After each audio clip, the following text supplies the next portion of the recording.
Merci.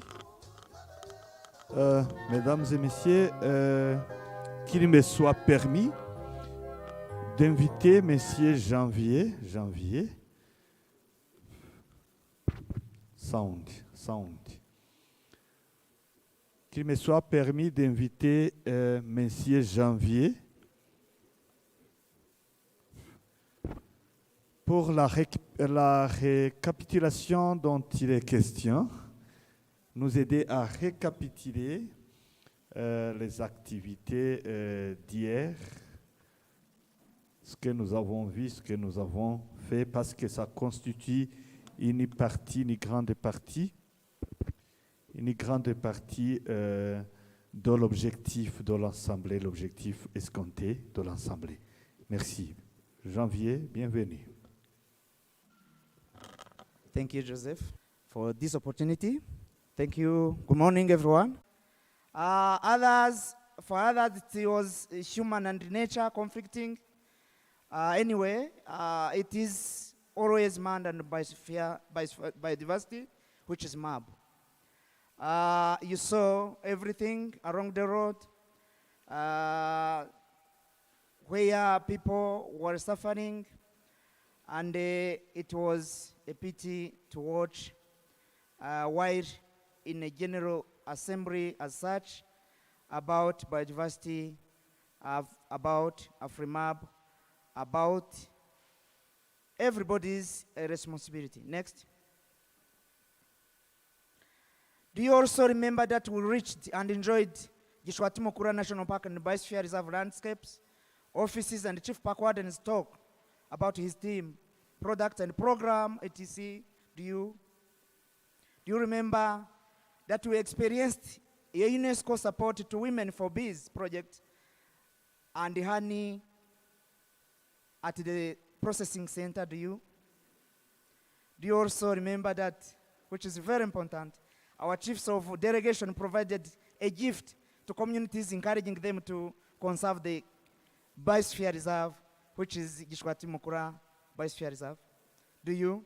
We left women enjoying and dancing because they started enjoying the presence of Mushwati Gikura Biosphere Reserve and UNESCO support and responsibility. Next. Do you also remember that we reached and enjoyed? I said next. While watching that photo, it was our office. But also, do you also remember that we enjoyed the Lake Kivu, its shape and landscape restoration at the former Gishwati forest near the Ibere Diabigogwe, the Breast? Did you? Do you remember that we saw Rubavu Hill behind the city that we managed to restore? I remember Mrs. Letitia Busokeye talking about this as an achievement of Rwanda in partnership, in collaboration with different partners who are including UNESCO and AFRIMAB as well. Do you also remember that we experienced a UNESCO Delicious Ranch at La Corniche near Goma, DRC? Do you? Yes. Next. Let me remind you also that we ate quickly, rushed under heavy rain, back to Musanze for Volcanoes Biosphere Reserve, for Gorilla Theater at Ellen DeGeneres, through within a dark room. It was somehow.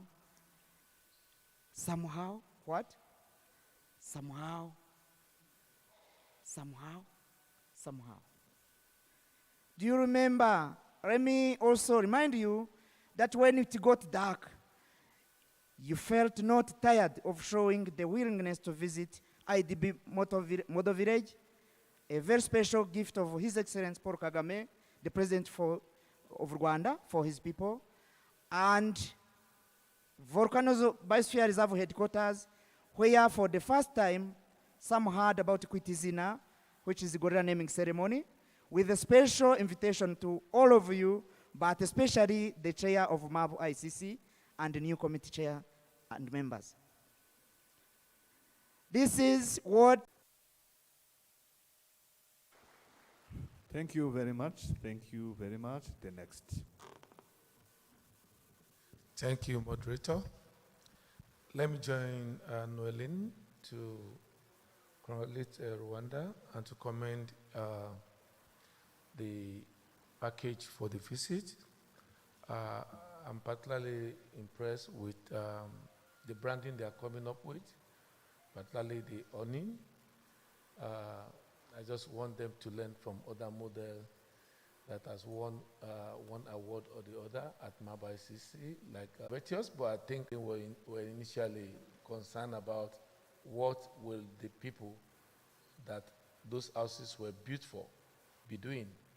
But when we got to the administrator, and he was telling us that they have potato farm, and they also have poultry farm, so that means they've not been taken away from their primary farming system, and that makes give the guarantee that they will not go back to the forest as long as they are engaged in one activities or the other. And I think it's a model most of us should copy back to our country, advise our principal, and see how it can be implemented in our own region too. Thank you. Thank you very much. A round of applause, applause. Okay, the next. If there is any.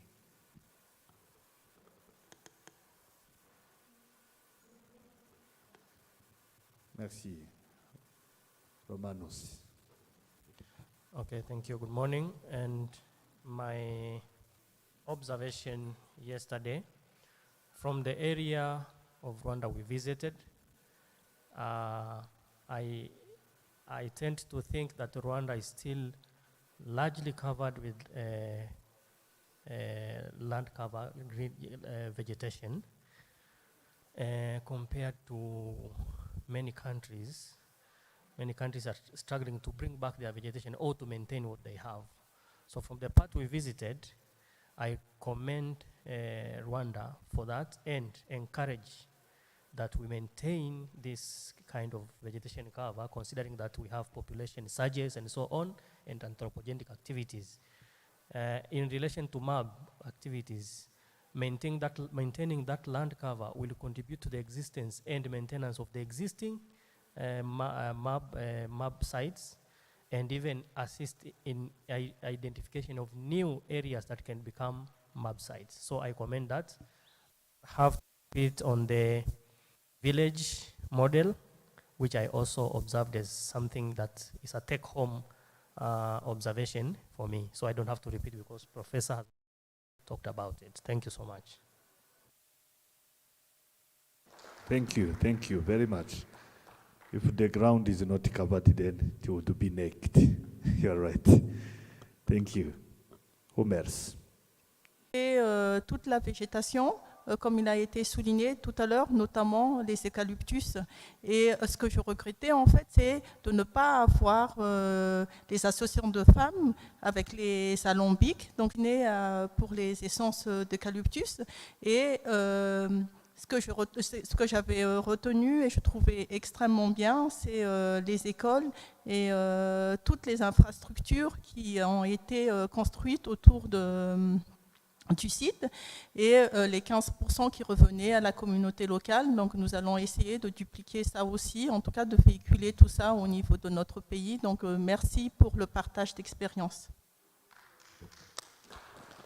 Merci beaucoup. Bienvenue. Thank you very much, Chair. I want to echo the sentiments that have been expressed by my earlier colleagues. I think yesterday's visit was amazing, very exciting and very informative, bringing theory into practice, I must say so, from my perspective. Particularly trying to see the linkage. When we saw the women who actually have started projects on beekeeping.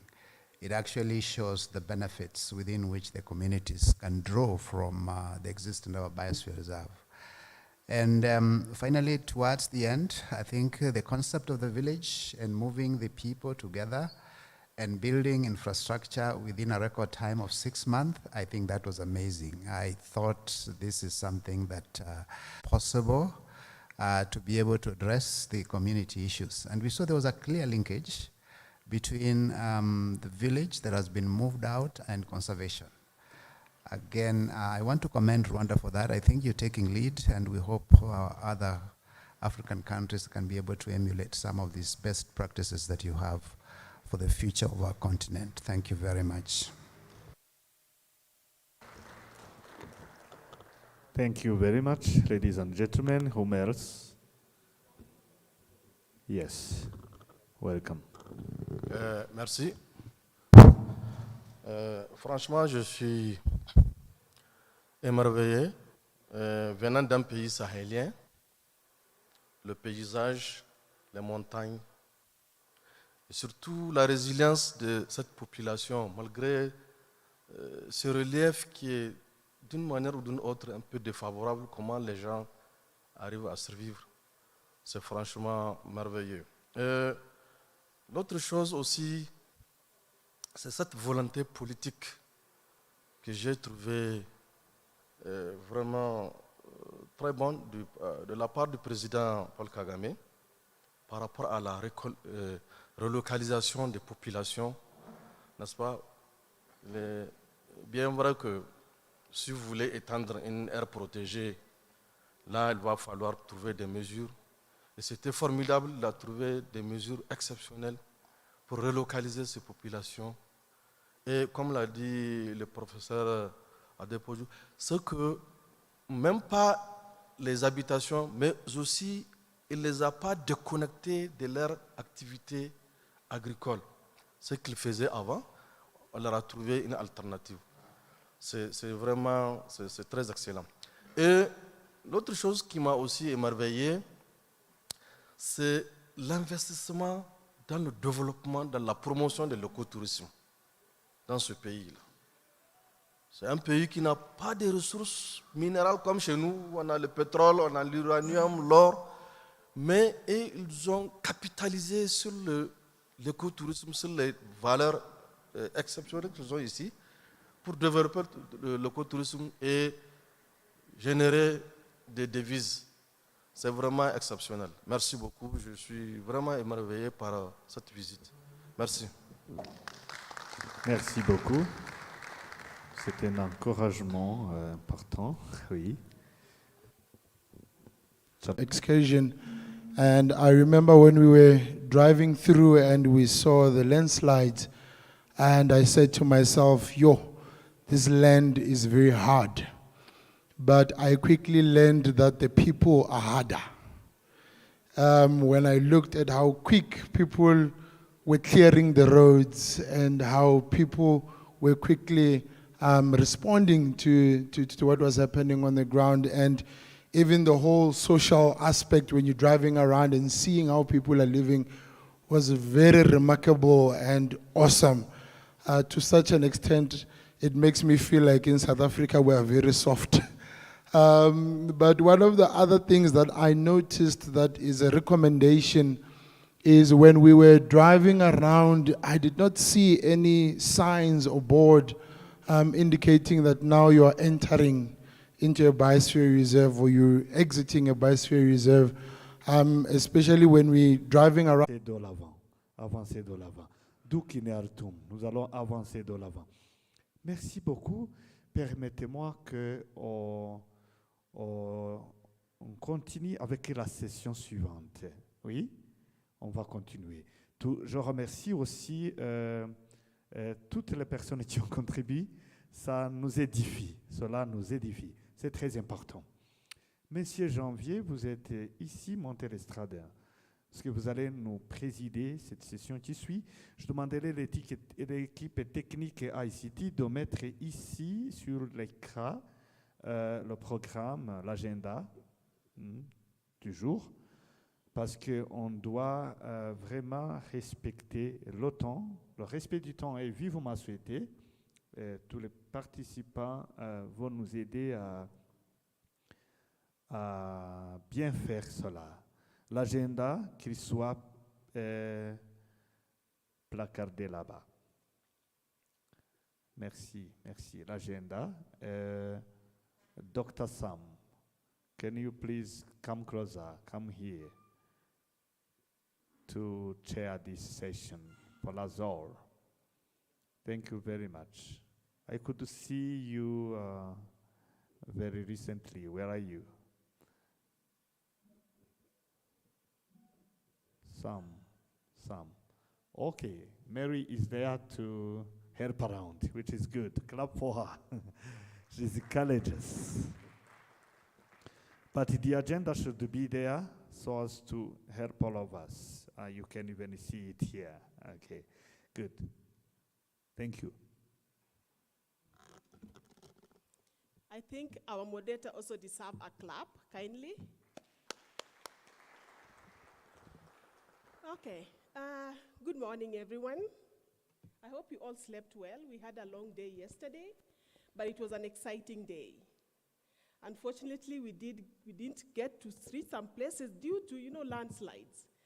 And that is one of the critical things that, the government of Rwanda needs to think about, how they can address that. We might have beautiful infrastructure. For instance, that road is very beautiful, but we could not pass. So we need, technologies and innovation that can address that. Anyway, now we are going to our next session. It's going to focus on the coordinating governing council for the MAP program. And I'll call upon the MAP Secretariat, Mr. Hans. Unfortunately, I don't even know how to pronounce your second name. Mr. Hans, please come and guide us through the next session. Give a warm welcome.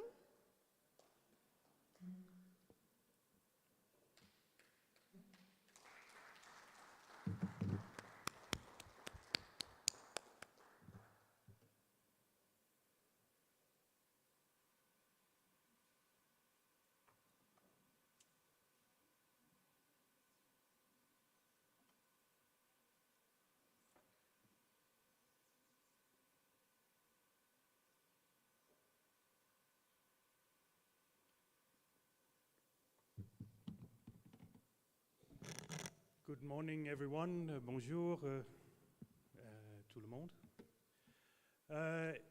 Thank you for the opportunity to speak to you once again. I would like to thank our Rwandan hosts for yesterday, for a fantastic field visit. I will have a chance to speak again when we close later today, so I will say a few more words on that occasion about the meeting and about yesterday. Today we're going to talk about three main items that are arising from the last session of the MAB International Coordinating Council. First up is the issue of the possible change of the name of the Man in the Biosphere program. I have the honor of taking you through that. It will take place in China in 2025, and about the action plan that will be developed in the lead up to that event. And finally, we will talk about the open-ended working groups on thematic networks of MAB and on youth, and provide you with an update on those two groups. But first up is the issue of the name change. And if I could ask for the presentation I've shared for this occasion to be placed on the screen.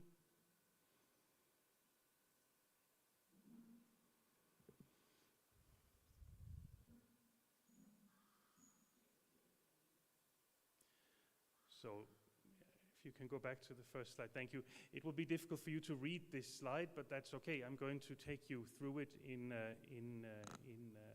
words, spoken words. Why are we talking about changing the name of the Man in the Biosphere program, which has been with us for half a century? We're doing that because the name Man and the Biosphere has in recent years been questioned. A number of member states have made the observation that having Man and the Biosphere as the title is not the most representative collective form for human beings. So with this argument, there's been a discussion ongoing for a number of years about a possible change of name. In 2022, so at the last meeting of the ICC, the Council requested the MAB Secretariat to organize, together with the members of the MAB ICC Bureau, a consultation among the global MAB community about identifying a new name for the program. They asked that we provide updates on the progress of that discussion at the ICC that will take place this year, next month, and next year. And that a decision be taken next year at the ICC in order to present the General Conference in 2025 with a final proposal on the issue of the name change. Now, after the request of the ICC, we consulted the MAB Bureau, and the Bureau asked us in the Secretariat to prepare a timetable for this consultation. So what you have on the screen now and what you will have in the shared drive that you can bring home with you, along with all of the other presentations from this meeting, is a very brief summary of that timetable. The first action is to invite all of the MAB national committees to submit proposals based on their national discussions in each country. That was done in March, and that, in a way, kick-started the consultation on the name change. The second action was for us and the members of the Bureau to receive proposals from countries and from across the community. The deadline for that was just at the beginning of this week, so we are now still receiving proposals and suggestions for the change of name. And I'm going to go through those in 1 or 2 minutes, and we'll look at them in detail. The third item or action on this timeline is what we're doing right now, and that is to have discussions in the regional networks, in AfriMAB, IberoMAB, EuroMAB, in the four Asian sub-regional network, in the Arab states, to discuss the issue of the name change, to look at the proposals that have been made, and to see if we can come up with a position for our network. So can AfriMAB come up with a position saying this is our preference, this is how we would like to proceed in terms of the name change? So that is what we will do today. And finally, the MAB ICC. They will receive an update on the progress this year, and hopefully we can give an update on the position of AfriMAB. And next year, the ICC will consider and discuss a final decision on the future name of the program. So that is the timeline as it looks, and I would suggest now to have a look at some of the proposals we have received, and then after that we can have an open discussion to see how we would like to position ourselves as a network. I will give you first the proposals received from Africa, and I apologize in advance because some of you may have submitted proposals that have not yet been recorded, so please, this is just a preliminary accounting of what we have received.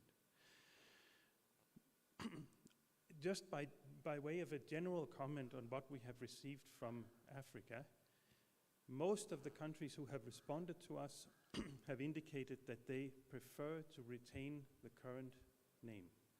And of course, when we talk about changing the name, one option is also that we retain the current name of the program. So there are several, we have received several submissions requesting that we keep the current name.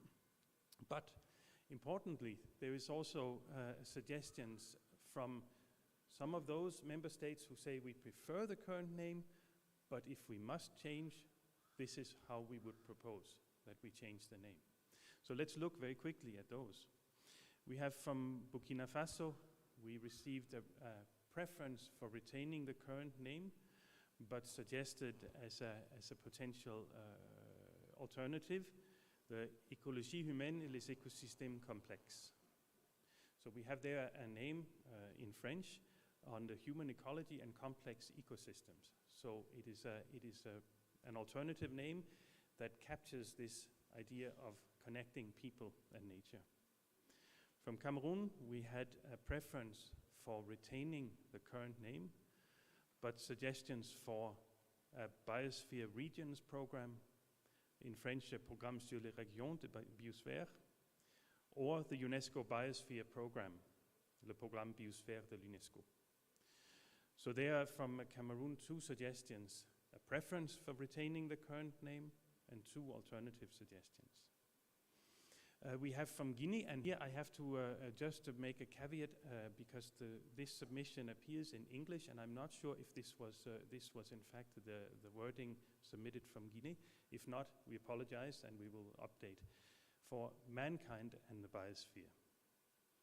We had submissions from Madagascar and from Zimbabwe making a preference for retaining the current name. So that's where we are with the submissions we have recorded so far, a general preference for retaining the current name and alternatives to consider. Now let's look at what we've received from other parts of the world.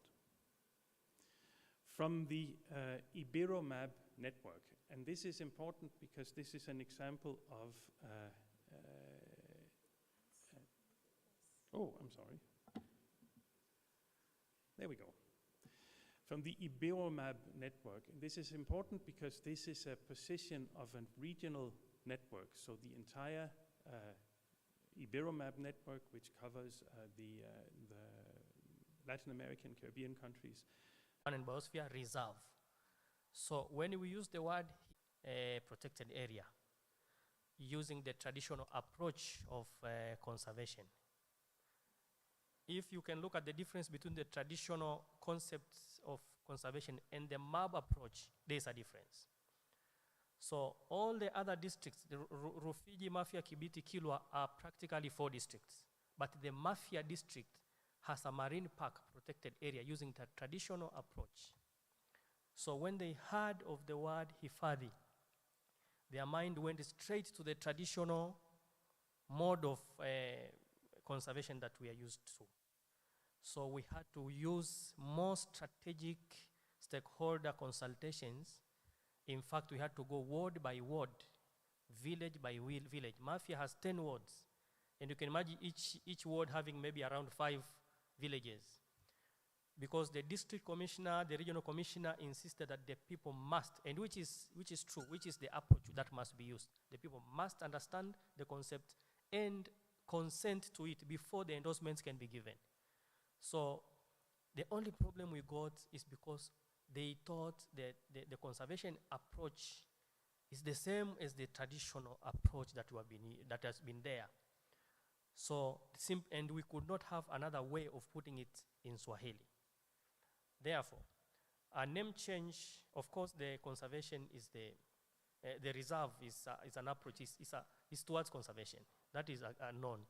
But if we could have a name that could avoid the reserve, so that once we translate it in our own way, of course we know it's a reserve, but that some of the translations to some people, we had to therefore use extra energy to convince them, and in fact use other biosphere reserves already nominated, so that they can go and see how the application is different from what is being applied in the traditional approach in Mafia.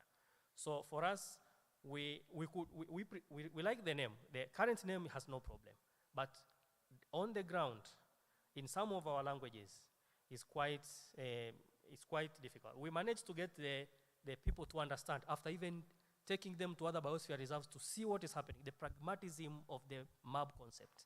Finally, they gave their consent, and that's why we were able to submit. But what I'm talking about is something somebody else somewhere might experience with time. So maybe we should, if possible, to avoid the name reserve or anything that will go straight into the new approach of the MAB concept. Thank you so much.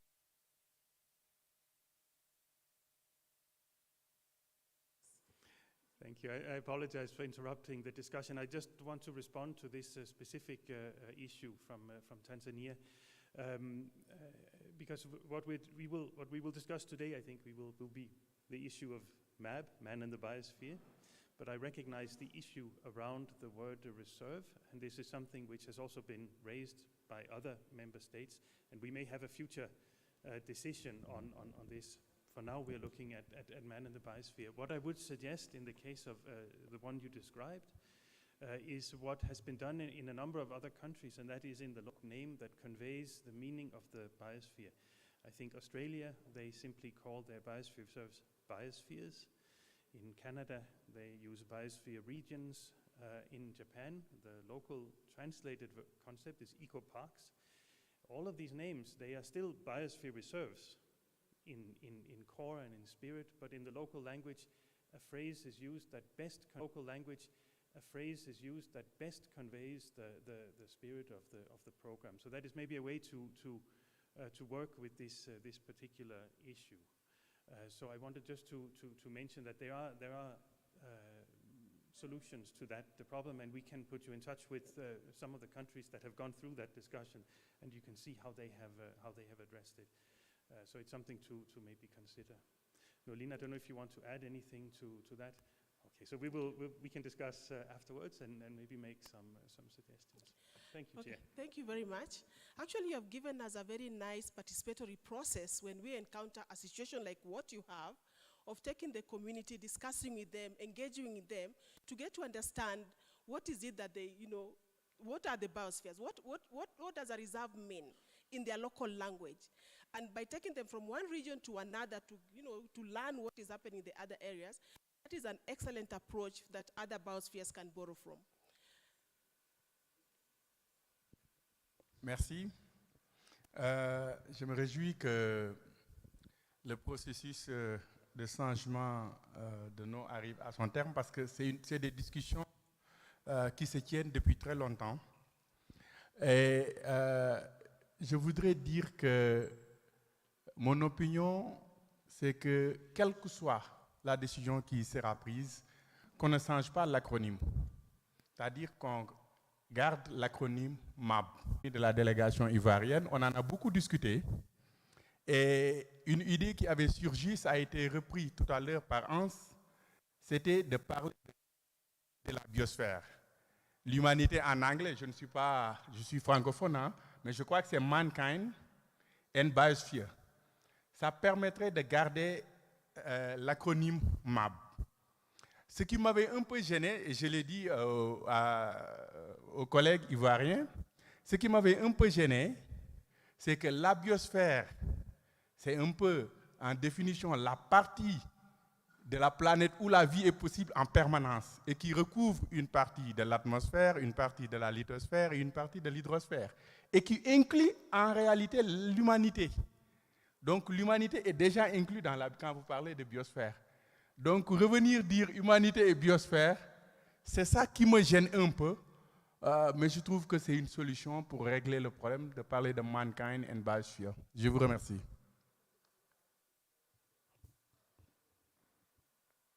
Okay, thank you. I can take the next three. There's 1, 2.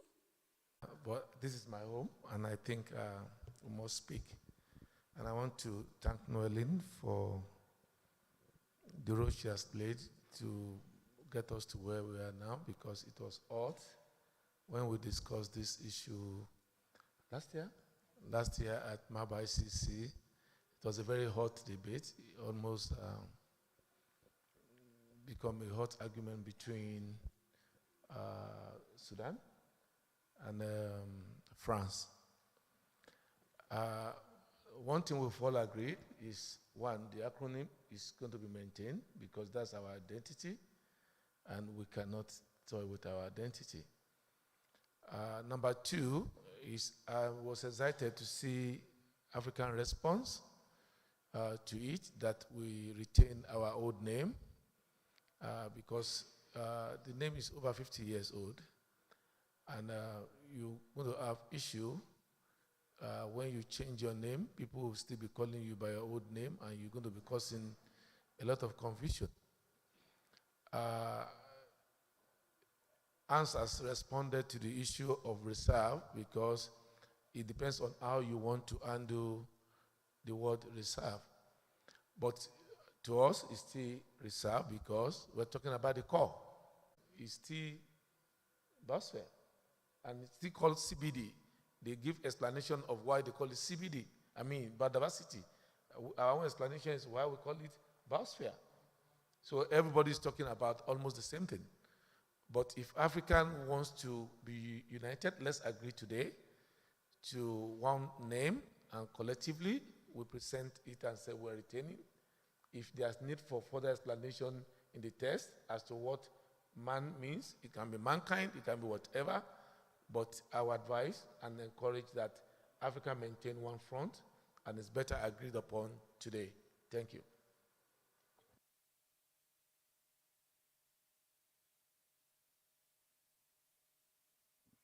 I think the two previous speakers have covered everything.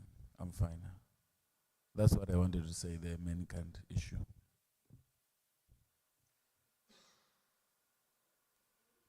It's you. Merci. On a vraiment écouté avec beaucoup d'attention toutes ces propositions qui ont été faites. Mais vous savez, dans cette affaire, il n'y a pas seulement le problème des langues, il y a aussi le problème des générations. Il y a les plus jeunes qui ont fait les études dans les pays anglophones, bon, qui veulent être à la mode par rapport à certains concepts. Mon jeune frère Ngom en a fait état tout à l'heure. Alors, nous pensons, tout en les écoutant, il faut dire des vérités avec lesquelles on peut se mettre d'accord avec ces générations. Par exemple, le MAB n'a pas attendu le problème ni de langue, ni de genre. Parce que le problème du genre a beaucoup, s'est beaucoup manifesté. Les femmes se sont investies dans les activités du MAB sans se préoccuper des concepts. Elles sont dans les réalités, sur le terrain, dans la biosphère, dans les champs, dans en respectant le problème du zonage. Elles se sont investies, elles ont écouté les messages, partagé ces messages avec les experts. Et ça fonctionne. Ça fonctionne. Et je pense que en changeant de concept, on risque nous-mêmes de remettre en cause certaines pratiques qui nous font avancer déjà. Et puis n'oublions pas, il n'y a pas que le meuble. À l'UNESCO, il y a aussi le patrimoine mondial, le centre du patrimoine mondial, World Heritage. Bon, c'est aussi une affaire de communauté et il va y avoir une confusion à la fin si on ne fait pas attention avec le patrimoine mondial qui a sa manière de fonctionner et qui fonctionne aussi peut-être assez bien. Donc que chacun garde sa manière de réfléchir, sa manière d'agir, sa manière d'opérer sur le terrain. Le MAB est quelque chose d'opérationnel. Les femmes travaillent, les hommes travaillent, on cherche les résultats. Nous devons, nous les Africains, faire en sorte que nous ne tombions pas dans les fausses, excusez-moi, ce n'est pas des querelles, mais les faux machins de concepts. Transcendons tout cela. Allons à la réalité. Cherchons plutôt à partager, à développer les expériences que nous avons, qu'on trouve au Kenya, qu'on trouve qui sont très enrichissantes. Mettons l'accent sur ça et non sur les concepts. Bon, mes jeunes frères de Côte d'Ivoire et du Sénégal, bon, je pense que finalement, on est peut-être tomber d'accord sur ne pas changer de concept. Nous, on ne change pas de concept. On veut garder le programme MAP, le MAP tel qu'il est, avec ses zonages, que nous voulons plutôt améliorer, partager les expériences. Mettons l'accent sur ça. On avait dit hier qu'on devait mettre un programme, un groupe de travail sur les disséminations. Bon, il faut qu'on en parle. Ce sont des choses comme ça qui intéressent le MAP. Ce n'est pas le concept. Merci. Je vous remercie. Thank you very much. I would like to share an experience I had actually here in Rwanda. At the beginning of April, we had a STEM camp. That is a science, technology, engineering, and mathematics camp for girls to learn about coding and robotics and all that. We had about 120 girls from different schools in northwestern Rwanda. And I was sharing with some of the girls about the UNESCO programs in which they can be employed as scientists. So I mentioned Man and Biosphere program. So they told me, okay, is there a woman and Biosphere program? Because that is the one I want to go into. So for us scientists, we do understand what is Man and Biosphere. But the upcoming generation want to be really identified, something that they can identify with. These young girls did not identify with the Man and Biosphere concept. They would like their own woman and biosphere. So could we have both man and biosphere or woman and biosphere? Anyway, that's something else you have to think about. The next 3 comments. 1, 2. Okay, 2. Where is 3? Okay, there's 3 at the end. Mr. Wanyama. Okay, thank you, Chair. First, I want to agree with the comments that have been made by the Chair, MAB-ICC, and taking to consideration that he stands also for the African continent, or sub-Saharan Africa, because he's speaking on our behalf. So we need to support him by being very clear in what we want as Africa. And therefore, it's important that we leave this meeting with something that is going to be taken there. Secondly, I would have been more concerned if the subject matter that was being discussed in the change of name was about the relevancy or irrelevancy of our program. And nothing comes out of that. And for me, I see this program being more relevant now to Africa than ever before. I think we are at a time when our resources are very vulnerable, and I think the need to conserve as well as sustainable utilization for the benefit of the future generation becomes important through this program. So nothing has been said about the irrelevance or relevance, but what comes out is just about a name, and taking also into consideration that we've used this for the last 50 years or so. All our literature contains that, and a change may lead to some kind of confusion, and we may end up losing the very core business for which we initially had in mind when this program was being started. So I wish to propose that we retain this name for prosperity, and if there are any explanations as to what the man stands for, that can be given in a subsequent text, but just retaining the name, because for me, I think the program is still relevant, and the issues are being addressed are still relevant now more than ever, and I think we need to retain it to avoid any future confusion or losing the gains that we have registered for the last 50 years. Thank you, Chair. Thank you very much, Chair. Please allow me to stand. Because I'm very, very, very concerned, especially being a young person. And not just being a young person, I'm also a pastor. We have my own church and a community developer. And growing up, I would like to say this: Africa, Africa, Africa. is the key word for me. In Africa, you have a man, you have a woman, you have a girl, you have a boy.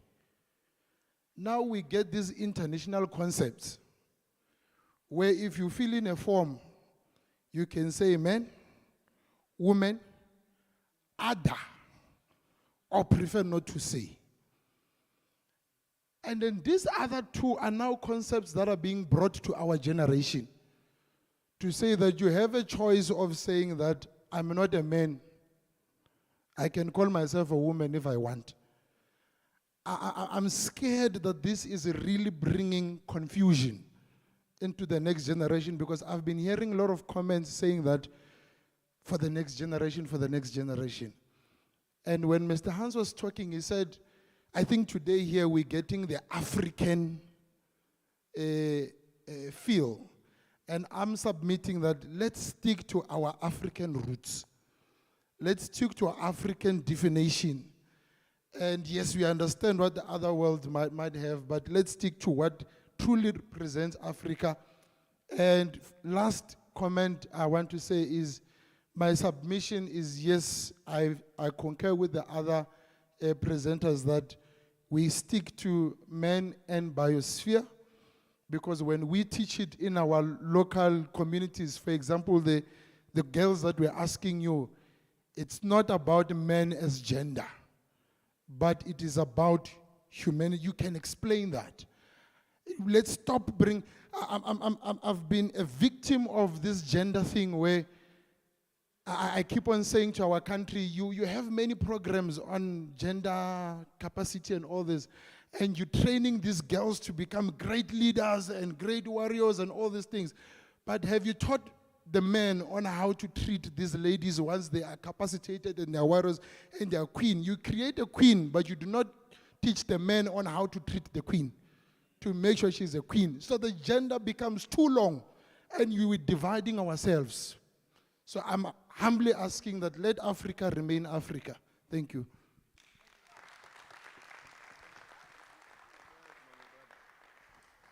The lady at the back. She's where? Ah, okay. She's now in the front. I wanted to, I have a suggestion to also put in. I like the word society and biosphere. Society, when you link it up with biosphere, is able to also show and translate the interconnectedness, the interrelatedness, if that's even a word. Because it's also able to show that we depend on biodiversity, we depend on nature just as much as nature and biodiversity actually depends on us to take care of it.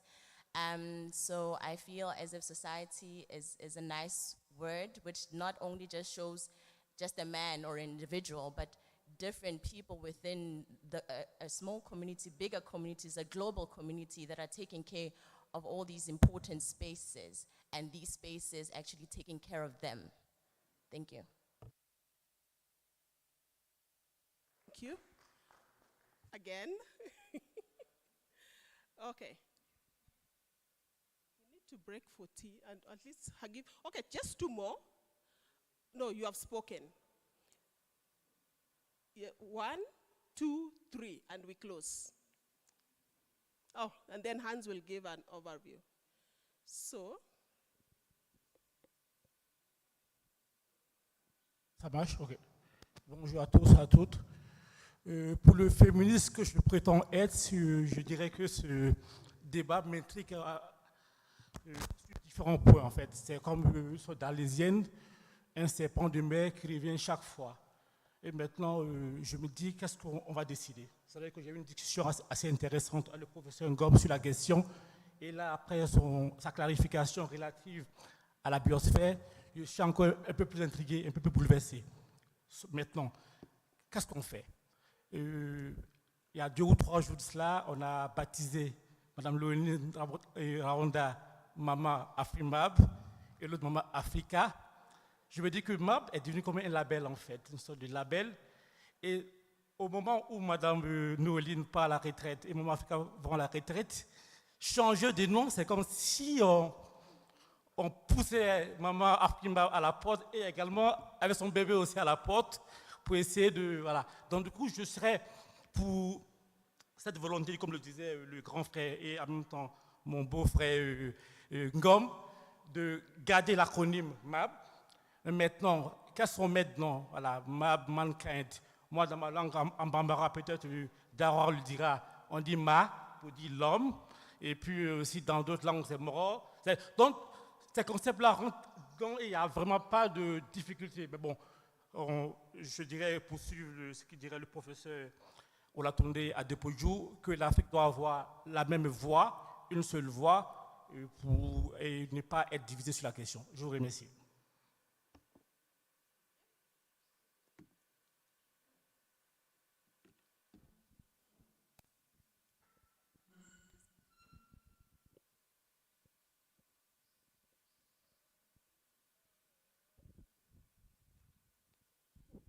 So thank you. My idea is to agree on changing the name or not. I can agree or I can't agree. So because, for example, we need to check all components.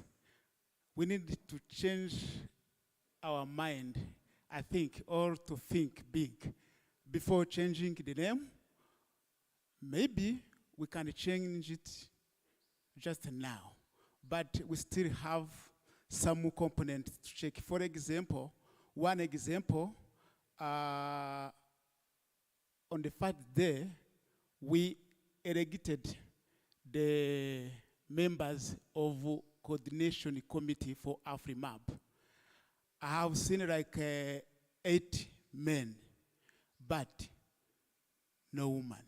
So if we need to change the name without changing all of those corners. So all men have been elected, but we have so many women here among us. But all of those 8 women, no woman. So we needed to follow every corner so that we can change everything. Thank you.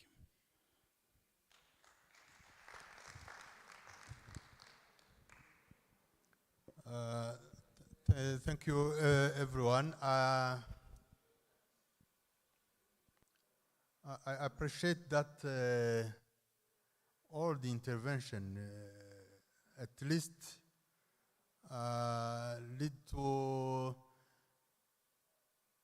not changing the concept, even if there is a change of name, but the concept remains. And I'm of the same view with those who said that even if we change the name, please don't change the acronym. And to tell you the truth about our internal discussion, when Gishwati Mukura landscape was designated as a biosphere reserve, the problem we had was not about man or woman or girl or boy. The problem we had to struggle with was how to translate biosphere in Kinyarwanda. Otherwise, man, the way you understand it, and maybe it's from my English lessons, it's the synonym of mankind, of humanity, whatever has been mentioned. And in Kinyarwanda, when we say umuntu, and I believe this is something that people from many of the African countries can understand. Umuntu, mutu, the same, it means man in general, and it's inclusive for all genders. And for us, keeping it as a man and biosphere doesn't harm at all. And I appreciate that Madame Martin has been co-founder and a leader on the Man and Biosphere. And Madame Noeline has been leading on Man and Biosphere. And I'm sure they have never complained about that name. Thank you. Thank you very much. And just to add on to what you have said, you mentioned that Omundu means man, right? In my community, it means people. Not man, it means people. It's okay. Nolene, the last person, please. Thank you. Thank you very much for the rich discussion. I will speak in French. It's easier for me.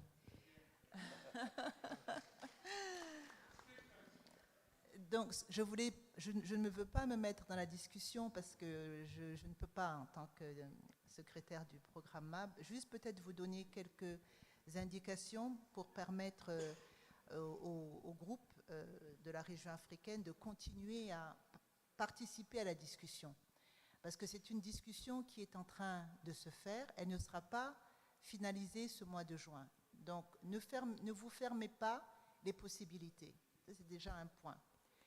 Le deuxième point, c'est que vraisemblablement, l'acronyme MAB va rester. Ça a été un point très important soulevé au dernier conseil. Et je pense que, quelle que soit la solution qui sera trouvée, qu'on garde le nom ou qu'on ne garde pas le nom, l'acronyme sera gardé. Donc, ce que je voulais mettre en exergue, c'est que le programme est un programme global. Et nous devons donc avoir une discussion au niveau global. Il ne s'agit pas de trouver un nom qui va bien à notre continent ou à un autre continent. C'est trouver un nom où tout l'ensemble du programme MAB se retrouve dedans. Et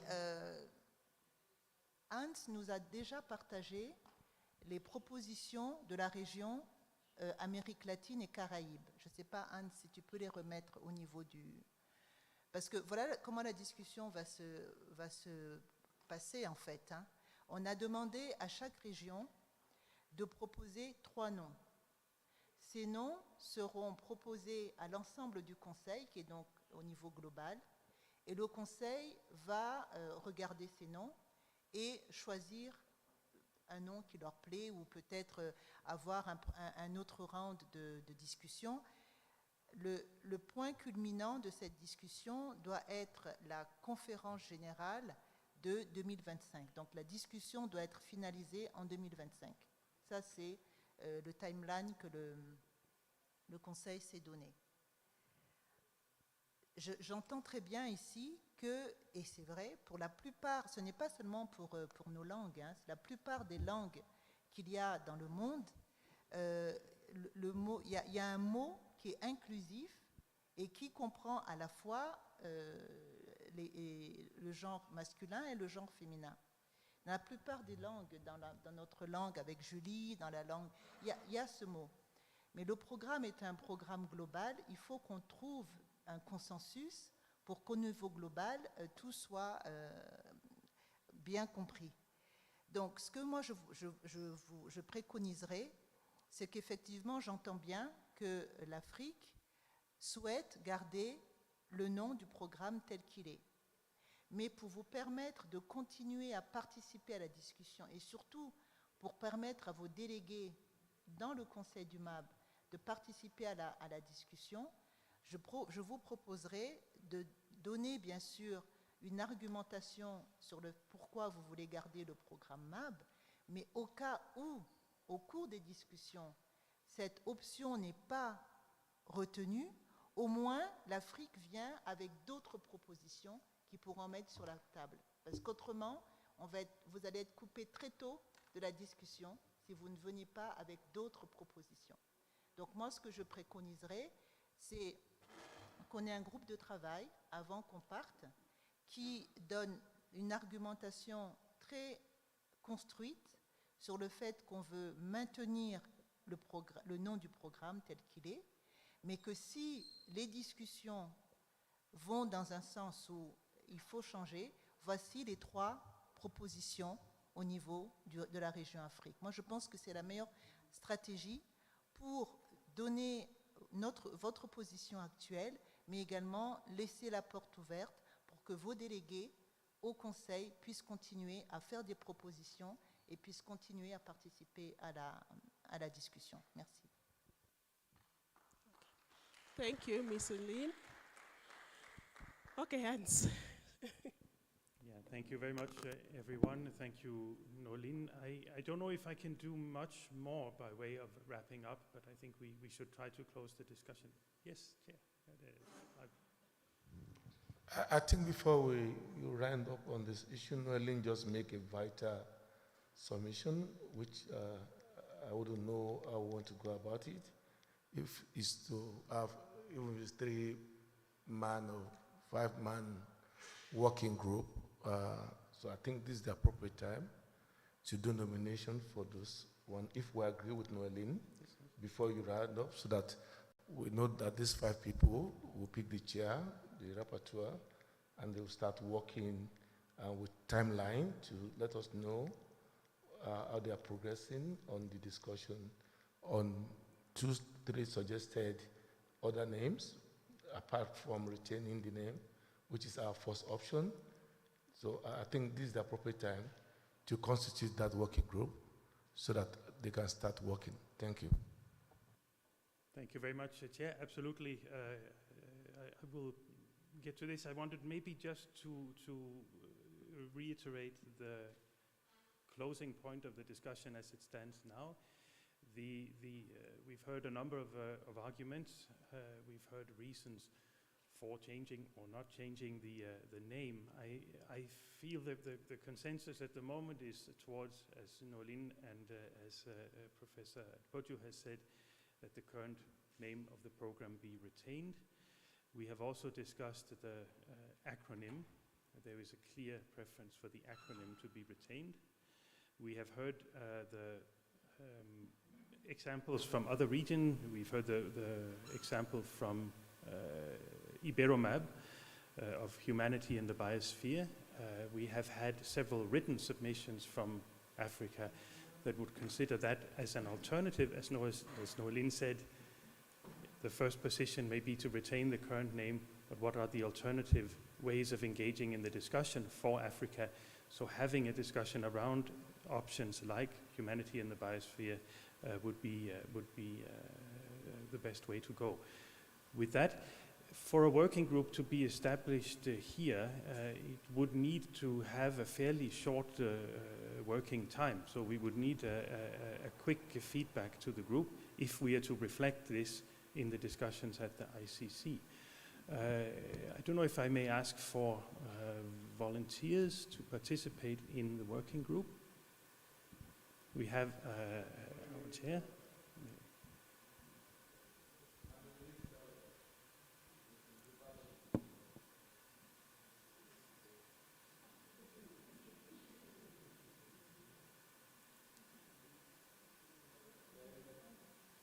Can I have?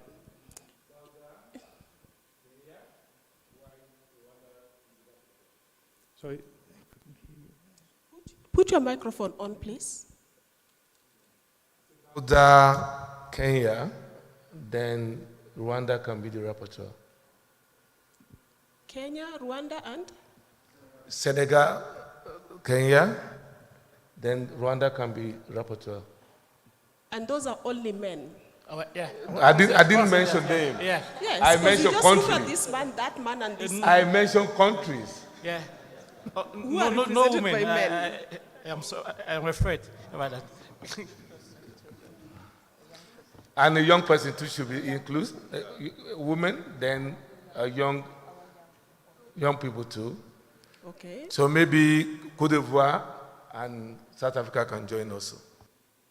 You are proposing delegates who may not even be willing to volunteer. So who is from Cote d'Ivoire? Your microphone, please. Your microphone, please. Yes? Côte d'Ivoire, but I'm afraid I'm not a woman. You're not even a woman. Okay. So I wanted that Mr. Professor chose. You're volunteering from Zimbabwe? Okay, that is 1, 2.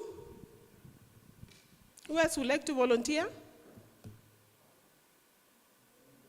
Benin?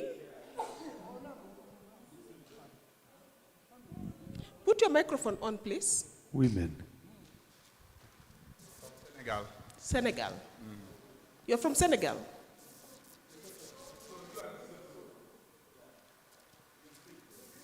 Oh, that's not working. Lesotho. So we have 3. Is that sufficient? Anybody else volunteering? Okay, I accept for Côte d'Ivoire. Côte d'Ivoire? Kenya? Kenya? Zambia? More women, please. Burkina Faso. Burkina Faso? More women, please. Malawi, thank you. The lady from South Africa? No. The youth from South Africa. Oh, that youth. La Guinée aussi. How many do we have so far? Guinée. Guinea? Where is Guinea? Okay. That's enough. Did we have South Africa as well? Did you? And Rwanda, South Africa? Rwanda? Did you agree? South Africa? No, we have Rwanda for youth. Yeah, Rwanda. Rwanda. So I have, if I count up what we have here, we have Côte d'Ivoire, Zimbabwe, Lesotho, Kenya, Zambia, Burkina Faso, Rwanda, youth, and Guinea. Is that correct? Anyone missing? Anyone missing? Malawi has not been mentioned. There was that lady who Malawi? raised her hand. No, that one. Next. Senegal, Malawi,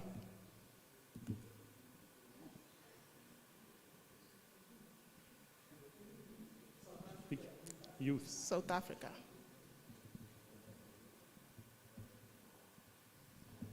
Okay, how many minutes?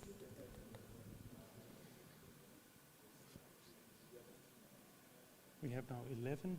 We have now 11, including 2 youth delegates. Okay. So I will read out. I will read out the names, the countries again, just to make sure nobody's missed out. We have Côte d'Ivoire, Zimbabwe, Lesotho, Kenya, Zambia, Burkina Faso, Rwanda, youth, Guinea, Senegal, Malawi, and South Africa, youth. Okay. The group, yes. Noeline, please. Thank you, Hans. Just to comment, it's quite a large group, so if they work during the plenary, we will be a little bit too few. So what I propose is that they work during the lunch time, if possible. We can just extend the time for us to resume after lunch to give them the time to discuss. And I will also ask Hans to put the list of all the proposals of names we have already got, even those from Latin America, so they have a sample of already proposals, and then you can just focus on those proposals. If you don't have any new or any additional idea, just work on this list to ease your work. And Noeline, are they supposed to come up with 3 preferred names? Yes, 3, at least 3. The council was telling 3. 3, maximum 3. Okay. And of course,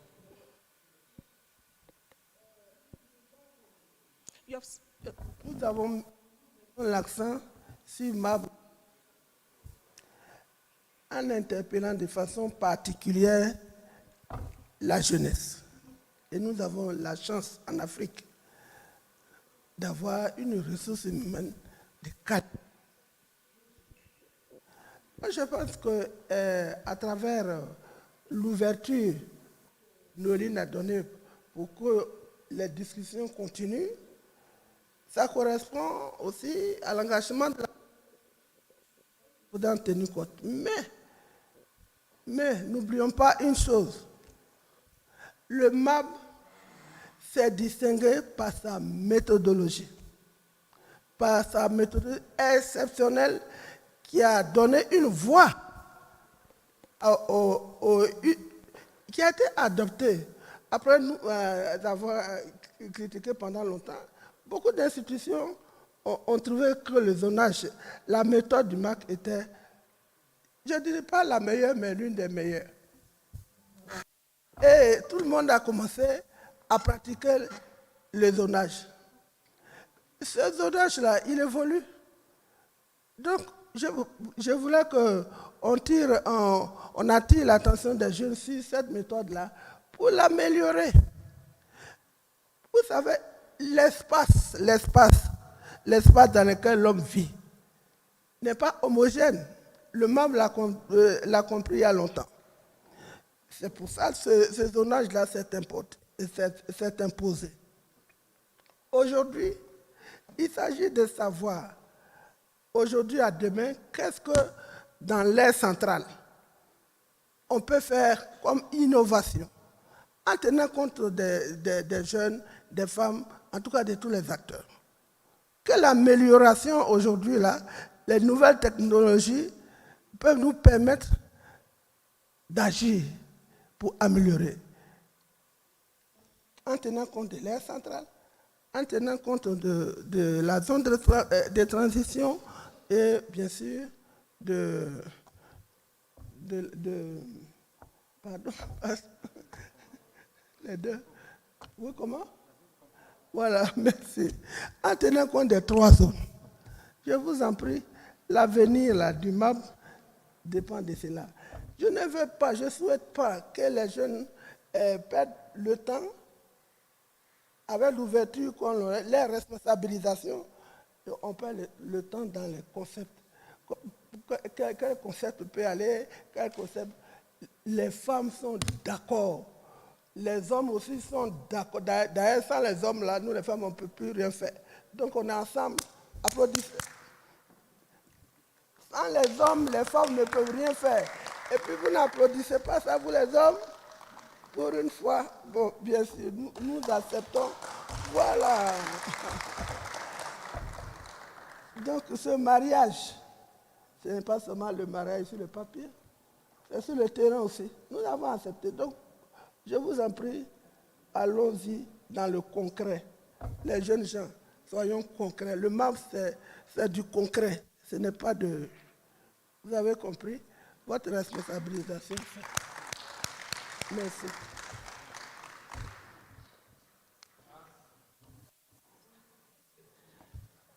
Just one information on the members, the African members of the MAB ICC. There will be your voice in June. Huh? So I give the name of the countries. We have Congo, Congo-Brazzaville, huh? Congo. We have Gabon. We have Ghana. We have Guinea. We have Mozambique. We have Nigeria. And we have Zambia. So these are the African members of the ICC, and there will be the one talking on your behalf. Huh? So please make sure that you have delegations during the MAP ICC that can really... Can you ask for that if any of these countries here now? Yes, Mozambique is here. Apart from Mozambique, is Gabon here? Gabon is not here. Gabon is not, we have Zambia only here? Ghana, Zambia, Mozambique, and Nigeria.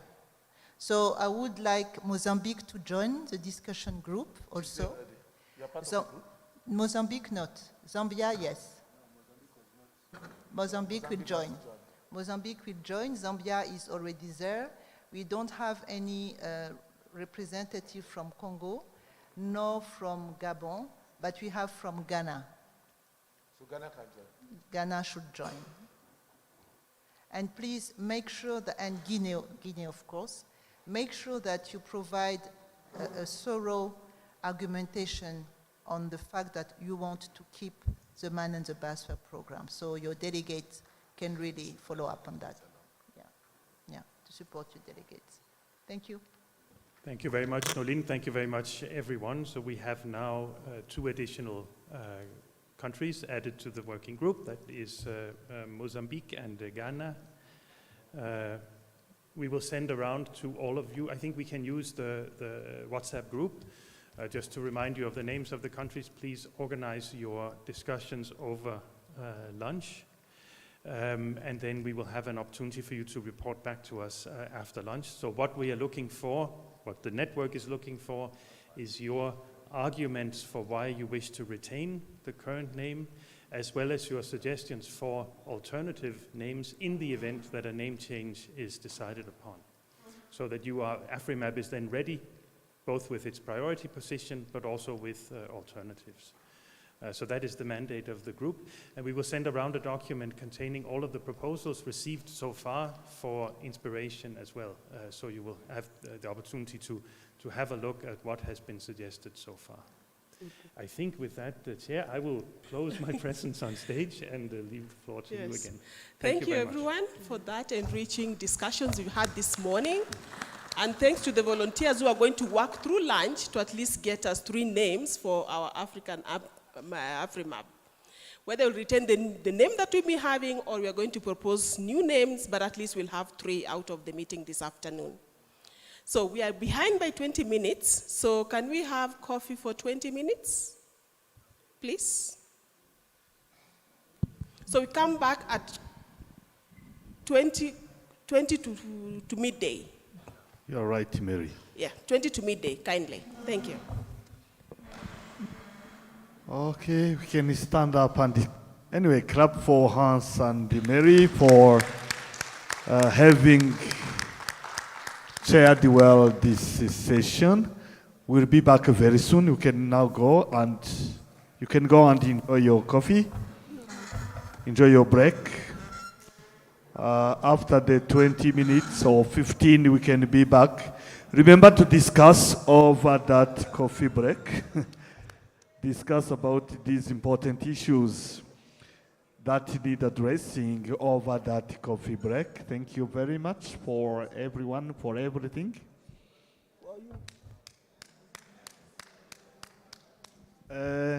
Mama AFRIMAB, thank you very much for your contributions. Thank you very much, Mama AFRIMAB.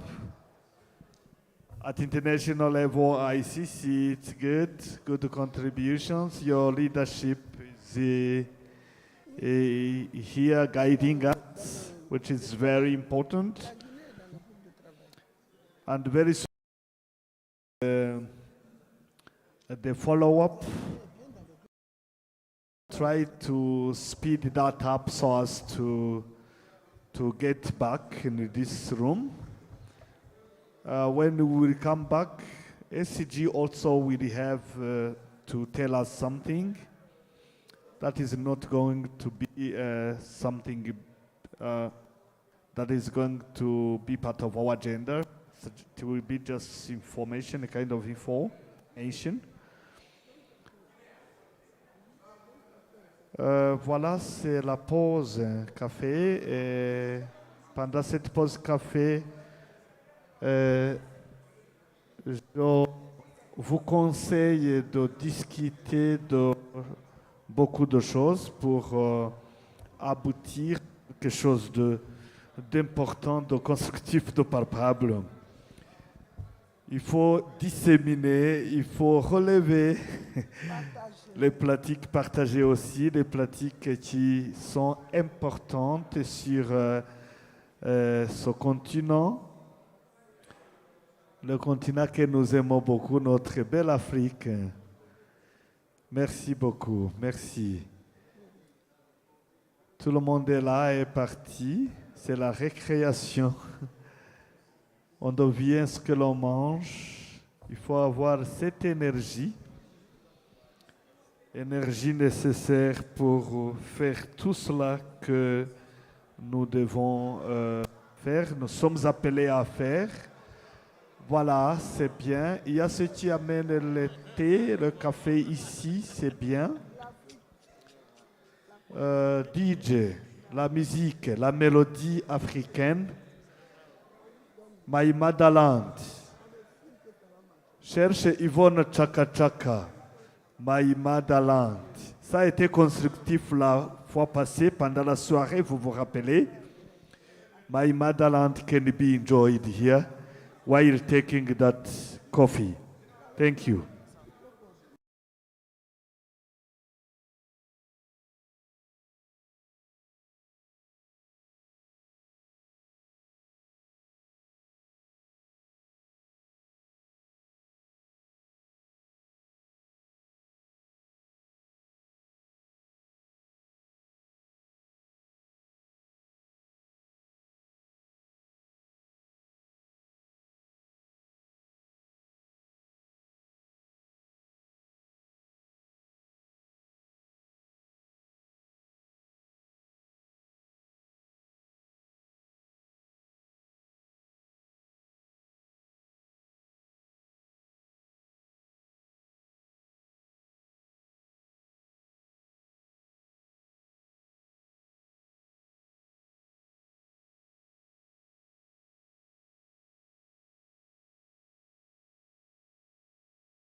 quelque chose d'extraordinaire et d'intéressant.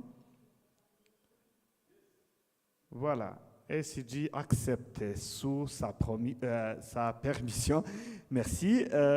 C'est l'anniversaire parmi nous, l'anniversaire d'un des participants, des délégués du Côte d'Ivoire. Monsieur Clément, tu as l'anniversaire aujourd'hui, n'est-ce pas? Veuillez vous lever, Monsieur Clément, du Côte d'Ivoire. C'est son anniversaire aujourd'hui. Veuillez vous mettre debout pour applaudir cérébrosa. Oui. Joyeux anniversaire, Monsieur Clément. Joyeux anniversaire. Vous pouvez approcher, venir ici devant. On veut vous voir. Quel âge avez-vous aujourd'hui? Voilà, Monsieur Clément, c'est son anniversaire. C'est une partie considérable que nous avons ici, dans cette réunion. Les interprètes. Joyeux anniversaire, Monsieur Clément. Joyeux anniversaire. L'Assemblée plénière vous souhaite joyeux anniversaire. Bon. Je suis vraiment dans une dose d'émotion que je ne saurais décrire. Le mot qui me vient tout de suite sans trop réfléchir, c'est de vous dire merci du fond du cœur. Je suis très touché. Joyeux anniversaire, ça se chante quand même. C'est vrai, ça se fait sentir. Oui, ça se fait sentir. Veuillez vous asseoir, vous mettre assis. Merci. Merci. C'est bien. Monsieur le secrétaire général, qu'il me soit permis de vous inviter pour nous dire quelque chose.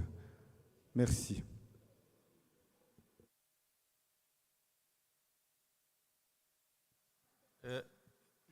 Il paraît que même Maman Africa, c'est son anniversaire aussi. Hein? Non? C'est toute une série de fêtes alors. Elle dit que c'est demain. Merci.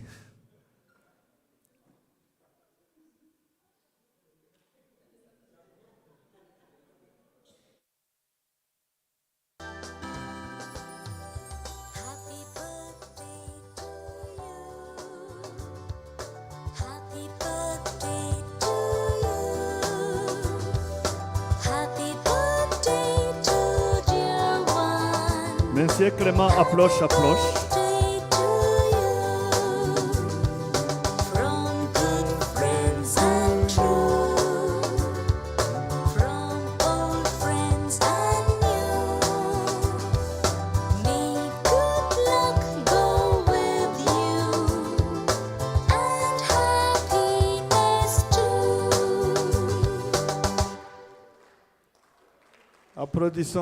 Applaudissons.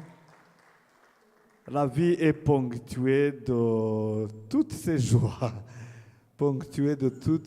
Merci.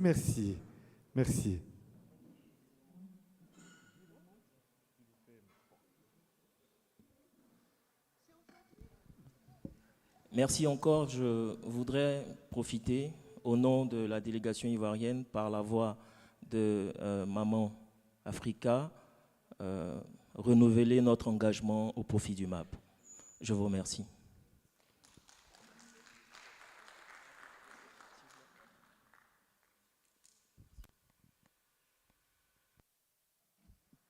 Alors c'est Marie qui continue avec non, c'est le secrétaire général d'abord et Marie continuera avec le programme que nous avons sur l'agenda. Merci.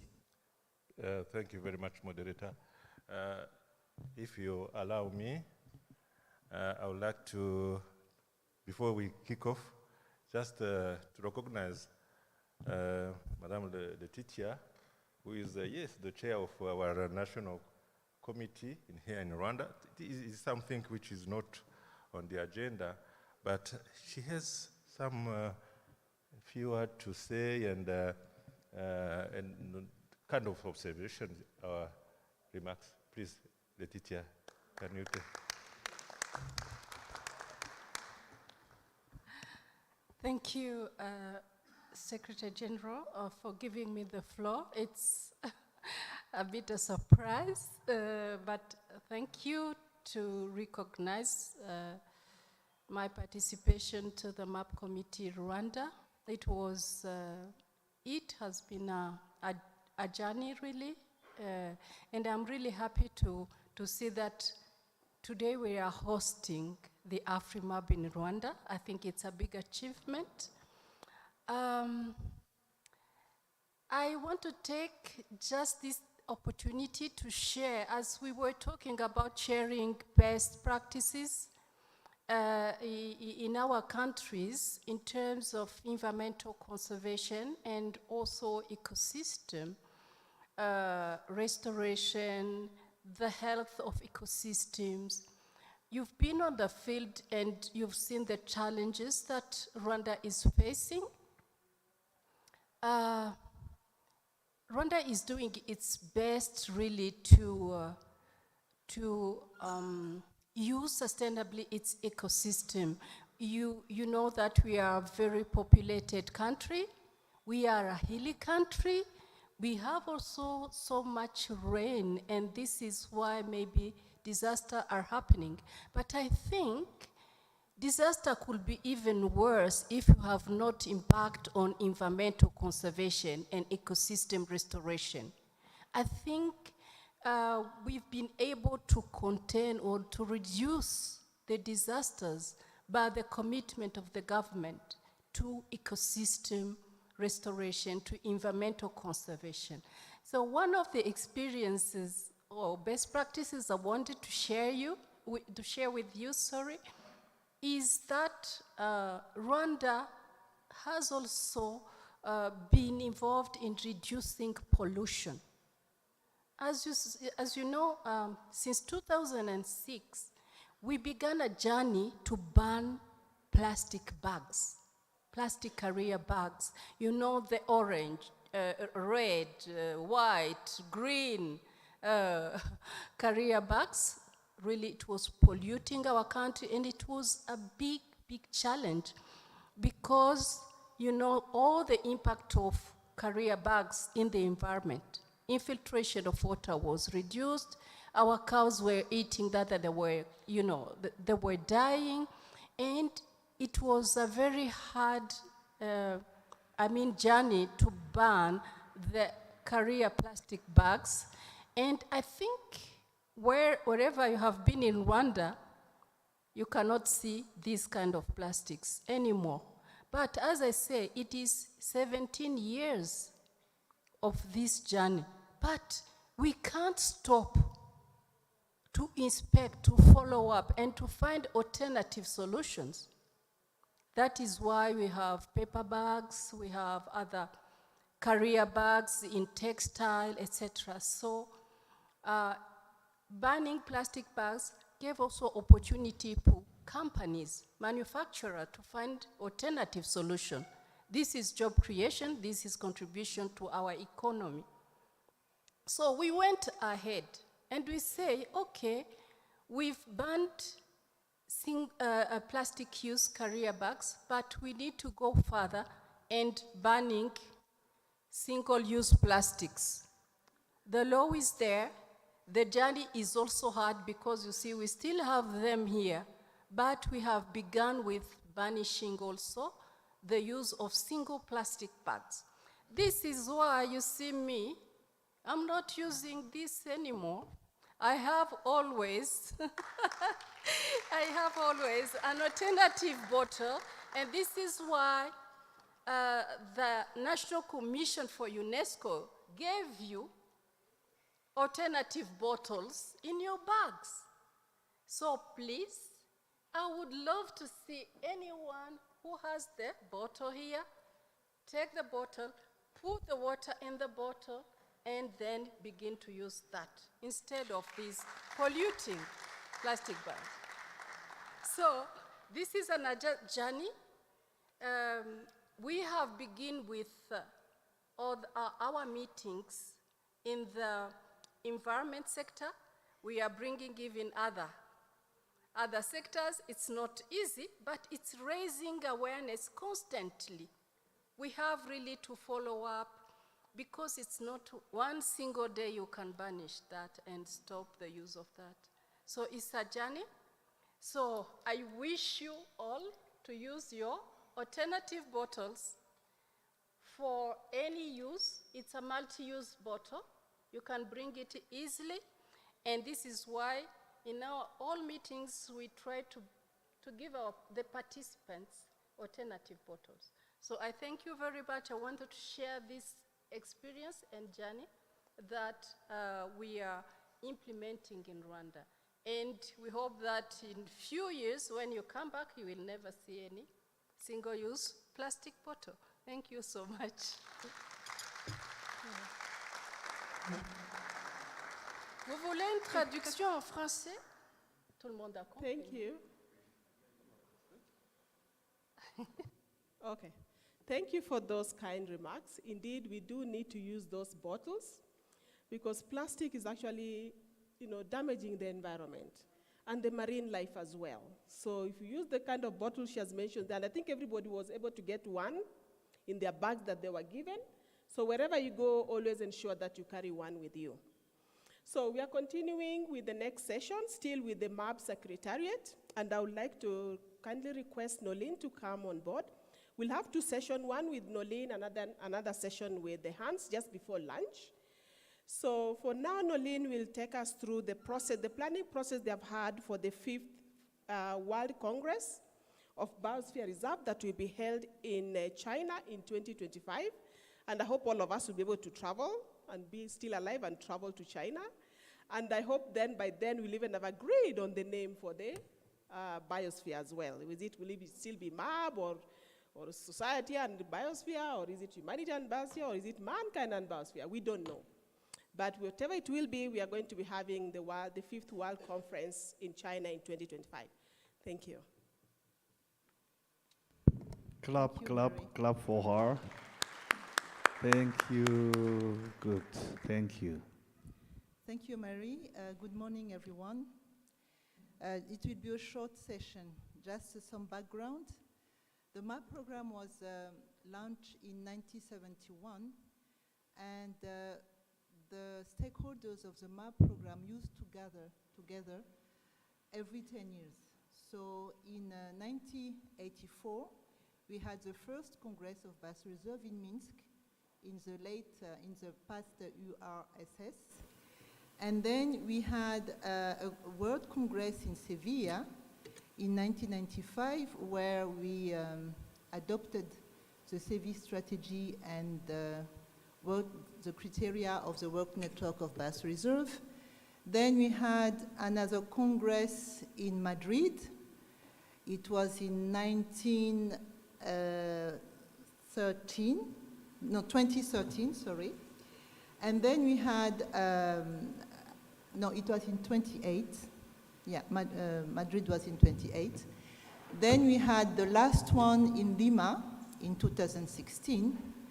And in 2016, we had adopted the Lima Action Plan and the MAP strategy.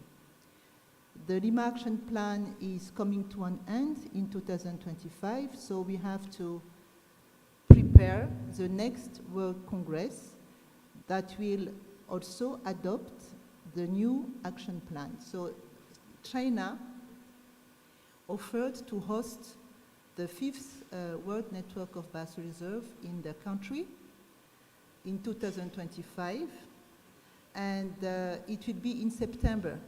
So please put on your diaries, September 2025, rendezvous en Chine. And for that, what is a World Congress? To make sure that everyone understands what a World Congress is. The World Congress is a gathering of the MAP community. So anyone who is interested, who is living in Biosphere Reserve, who is working for MAP, anyone who is interested is invited to the World Congress. It's an open meeting. And for instance, in Lima, we were 1,200 participants. So it's a huge gathering happening only every 10 years. So I really, really encourage you to participate, because it's also the place where we are going to meet with all our colleagues all over the world and it's really, really important that we be there. During the World Congress, we'll have, of course, a MAB ICC aside, so this is the statutory part. And as I said, in 2025, we'll have to maybe update the MAP strategy and adopt the new action plan. And in June this year, the MAP Secretariat will start to think about it and will propose a timeline to start preparing the next action plan. For the time being, we don't know yet where the Congress will be held. China is still selecting between 2 cities in China, but the 2 cities are located in South China. I don't want to disclose here the name. They will give it in June in Paris. And during this Congress, we will then adopt the action plan. We received the MAP China delegation in Paris 3 weeks ago, and we discussed with them thoroughly the organization, the preparation, and they are very committed. China is very committed, and I have no doubt that it will be a very, very important and interesting Congress. We have decided to put together a working group where we are going to, a technical group, where we are going to work with our Chinese counterpart to make sure that everything is handled, the logistics, invitations, and also the substantive things. And China is planning to have a conference during the Congress, a conference on various topics, but it will be again announced in June in Paris. Normally, when we are drafting these action plans, we put together a working group. So I really call upon you to be very attentive on the timeline and how we are going to structure this working group to draft the action plan, to make sure that Africa is represented in this working group, and to make sure also that youth are also represented in these working groups. So all this information will be given in June, and you will receive the report of this June meeting. So please be very, how can I say that? Alert. Yes. Yes, please look out at it, and make sure that you will be in China in 2025. Thank you. I don't know if you have any question on that. Okay.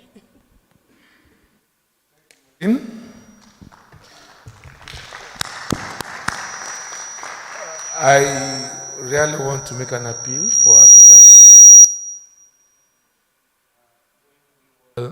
The bureaucratic and difficulties in finding sponsors for African attendance of the meeting.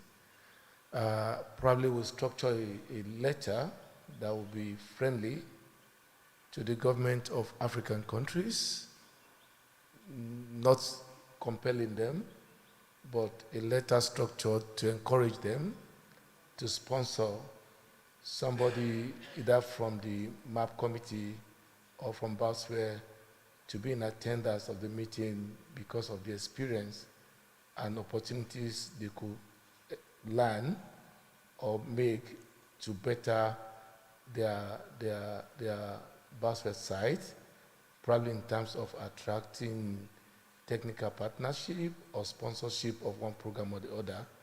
I am privileged to be in the top of government, so I know when it's not structured properly, a government top officer can just say, this is a jamboree, and just put the letter aside. So we must encourage, in the letter we're drafting, to our African countries, leaders, to tell them the importance of making sure somebody from their country is in attendance of the meeting. Thank you. Thank you. Well noted. Any other comments? Okay, thank you. Thank you. That's so brief. Thank you, Onyolin. And we look forward to the June meeting, so we'll get more information about the 5th World Conference that will come in about 2 years from now. So the next person again is Hans. Yes, thank you. And you'll guide us through the MAB networks, thematic networks. Thank you, Hans. Looks like we may be able to go for lunch very early. And then we'll be able to give the working group that is going to decide on the name, the AfriMAB name, more time to discuss. Thank you.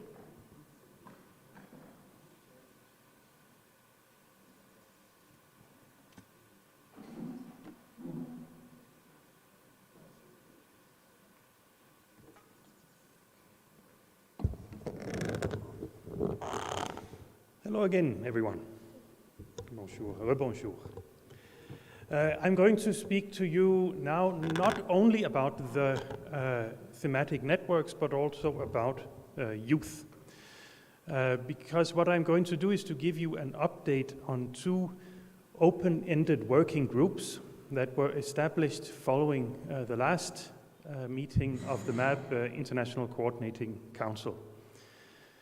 It was decided that open-ended working groups would be established on 2 key themes for the Man in the Biosphere program, that of youth and that of thematic networks. And you will all be aware that, of course, in addition to our geographic networks like AfriMAB, we have a number of thematic networks relating to islands and coastal biosphere reserves, relating to mountains, for example, and many others. And the idea of the working group was to arrive at a more structured way of recognizing and working with the networks, as well as with, of course, the MAB youth constituency around the world. On the 10th of November last year, 2022, both of these open-ended working groups met for the first time with participation by interested parties from the MAB community. And maybe before I go any further, I would like to stress to all of you that should any of you be interested in participating in the open-ended working group on either youth or thematic networks, please signal that to myself. So you can write to me, and we'll make sure that you're included in the discussions of the group from here on. Let me just give you a very quick summary of the open-ended working group on MAB Youth. It took place, as I said, in November last year. It was an online meeting in French and English with participation from 128 participants from 26 countries. Argentina, represented by Ms. Graciela Pien, was nominated to serve as chair, and Mr. Paul Mukin from Australia as rapporteur. So the meeting established the group, established its structure, and launched an online discussion which has been going on after that. The first meeting of the thematic working group on the open-ended working group on the thematic networks took place on the same day with 107 participants from 23 countries. France, represented by Ms. Catherine Sibien, was nominated to chair the meeting with Mr. Günther Koch of Austria as rapporteur. Summary reports of the meetings of the group and recommendations that they have made so far have been sent to all of the participants in April, with comments submitted in response to those as well. The open-ended working group on thematic networks will have an advanced draft of recommendations that could be approved by the group members already in May and presented at the next meeting of the ICC next month. The open-ended working group on youth is less advanced. Mr. Paul Mukin, the rapporteur, has proposed to conduct a review of MAB youth engagement practices at different levels, at the level of the Biosphere Reserve, national, regional, international. That would take some time and require additional discussion and another meeting to convene to review and agree on recommendations. So it's likely that this will be presented as a work in progress at the MAB ICC. So that is where we are with these two open-ended working groups, and I'd like to end this very brief talk by once again encouraging any of you who are interested in taking part in these discussions on youth and on the thematic networks to let us know in the Secretariat, let me know, let the colleagues from the network know, and we will make sure that your name is included so that you can participate in the discussions going forward. That is all. I will stop here. Mary, if that's all right, if there are any questions, I'm happy to take them. Otherwise, please do join the groups. Thank you. Any comments or questions before he steps down? Okay. Sorry, Hans, just to say, I don't think we need to give our youth, particularly the two nominated option, automatically they should join. And there's another girl from Kenya, Ruth. Yes. I think the three of them should be encouraged to be part of the youth working group, to at least be able to get whatever the vibes or what is being discussed so that they can pass to all the African regions. Thank you. Thank you very much, Chair. If it is agreeable to the youth representatives present here from Rwanda and South Africa, we can already now add their names to the group if they're not already there. So we will make sure that that's done. Thank you. Yes. Another one here. Bonjour à tous. Je voulais juste ajouter à ce que le président ICC a dit. On va peut-être trouver la connexion avec les représentants de MAB Youth Côte d'Ivoire, voilà, pour se joindre aussi au groupe, voilà, parce qu'il y a 3 anglophones. Je pense que si les francophones aussi s'ajoutent, ça va aider à partager les informations et voir arriver aux jeunes de nos différents pays. Merci. Thank you. That's a very important point, well noted. Please make sure that you can transmit to us the name of the person, and we'll make sure that they're added to the list. Thank you. Merci. Yes, Mr. Wanyama. Yeah, thank you again. I think Kenya would be glad to forward the name of the youth, who is also the spokesperson for AfriMAB. Yeah, we'll do that to you. Noted. Many thanks. Thank you, Hans, for sharing the information on the working groups. I would like to get clarification on the thematic working groups. Do we have themes, or is it just an open-ended thematic working group?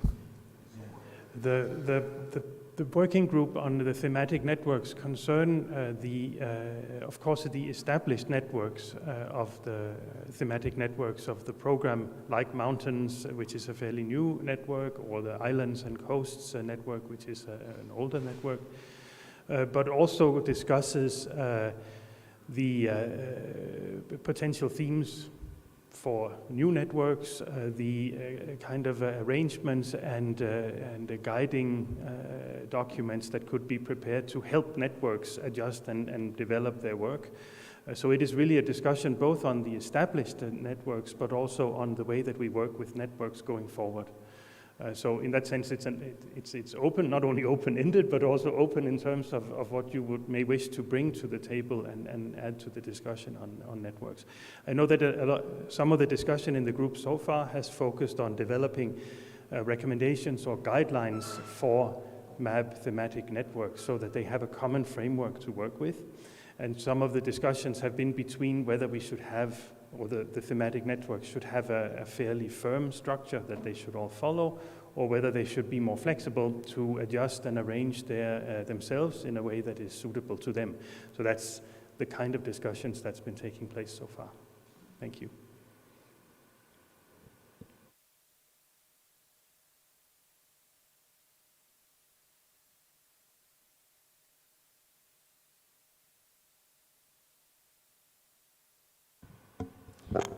Once again, thank you, Hans, and we can give him a clap. Those names to join the networks, kindly. Okay, we come to the end of our first session this morning. I think you're finished much earlier than we anticipated, so a clap for all of us. Thank you, everyone. So after lunch, we are going to have a summary and recommendations of the 7th AFRIMAP General Assembly. That is after lunch. So those who are taking down the notes, the repertoires and all that, kindly make the presentation ready after lunch. And then afterwards, we'll discuss about the date and venue for the 8th General Assembly. So I think we'll break for lunch now, unless anybody has something else. Sorry, we're breaking, but the working group are meeting. Yes, the working group is meeting. Don't forget that. Does anybody have any issue or anything to share? Okay. Can we come back at 1:30? Would that be okay? Because that will give us an hour and 10 minutes for lunch. Because some of us are actually leaving at 3. Almost about 15 delegates are leaving at 3 for the airport. So if we come back at 1:30, we do the summary and then agree on the next AFRIM General Assembly. Okay, thank you. No response means consent.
on a considéré 3 heures en bis vers Rouillé demain, aller, et 3h30 retour. Ça, c'est trop pesant, c'est trop fatigant. On peut faire tout ici. On peut présenter le centre ici de conservation de Rouillé et à la prochaine occasion, on pourra y aller, si Dieu le permet. Ça, c'est la deuxième annonce. Et surtout pour ne pas être dérangé. Alors, maintenant, on peut procéder. Monsieur Chea Afrimap Bureau, si vous le permettez, sous votre permission, on peut commencer la session de cet après-midi. Je dois vous annoncer que c'est la session qui concernera le résumé et des recommandations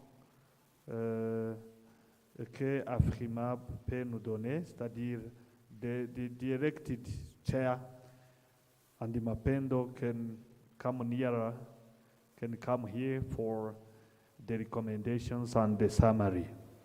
Thereafter, they will tell us, they will announce us the date and the venue of the next General Assembly, isn't it?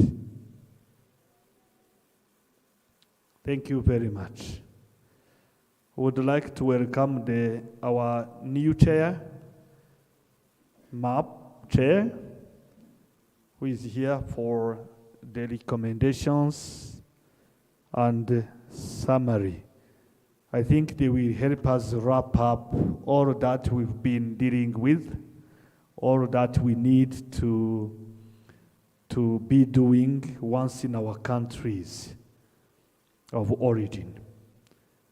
Thank you very much.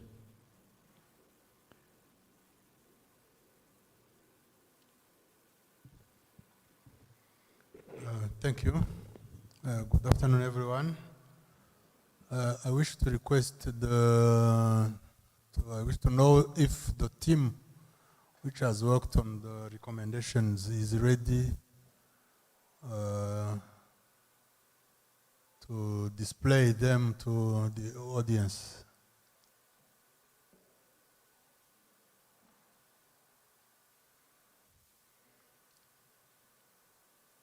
Mapendo, Dominique, are you ready?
Thank you.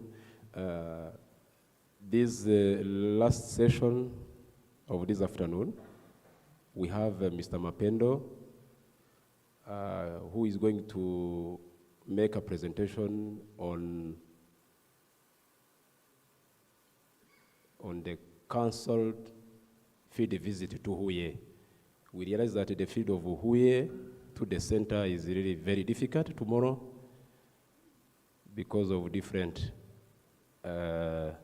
circumstances, including long travel from here to the venue. We realized that we will spend close to 6 hours driving towards the center. So we prefer Mapendo to make general overview of the center as well as the herbarium, the Rwanda National Herbarium, as well as some other ongoing projects. After that, because he is also the one to help us make recommendations and key messages from this General Assembly together with the current chair. We will see whether they will be ready. If not, we will draft them after, and then we share all of them via different platform, emails, and WhatsApp groups where we are sharing all the information. Thank you, Mapendo. Hi, good afternoon, everyone. My name is Mapendo Minje. I am a research associate from the Center of Excellence in Biodiversity. I'm very happy to present to you, if I can say virtually, the different assignments and practices that we carry out in Huye, just because the trip has been canceled. So I will be very happy to pass you through the different aspects of the zoological collection that we are having. And then my colleague Sandrine will come and present to you about the herbarium of Rwanda.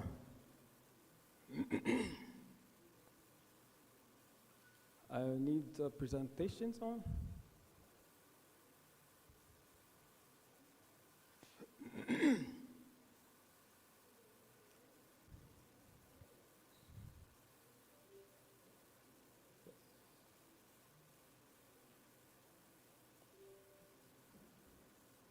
I can still see myself in the screen.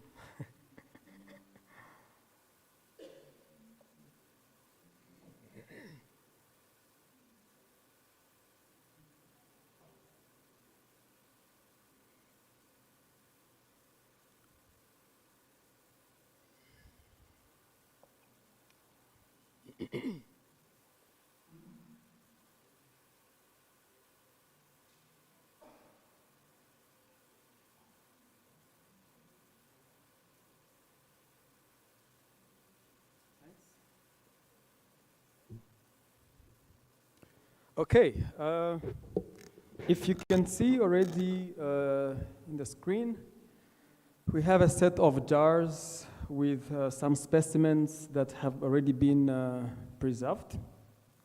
And these are already available in the zoological collections of Rwanda.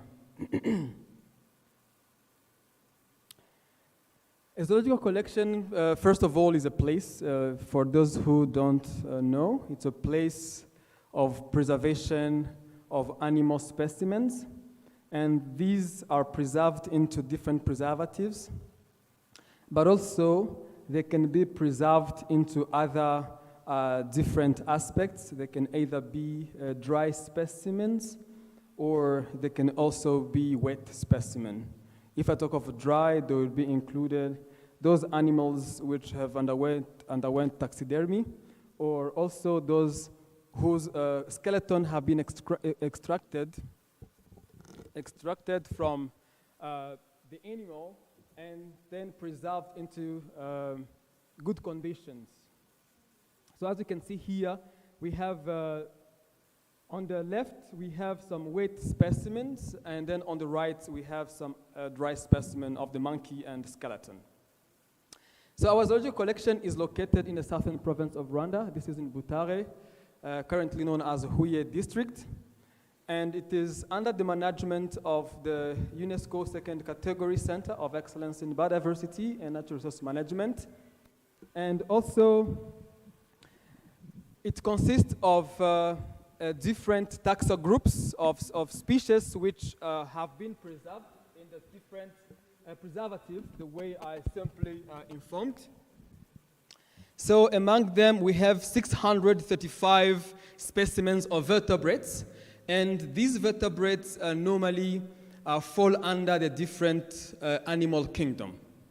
Of course, we also have some other specimens. These are invertebrates, and our interns are working on the preservations, labeling, and other management procedures to assure we have quality specimen. On this slide, you see we have some two students who were studying the relevance of the zoological collections to understand the distribution of species across Rwanda, but also trying to see those ones that we have currently preserved into our zoological collection.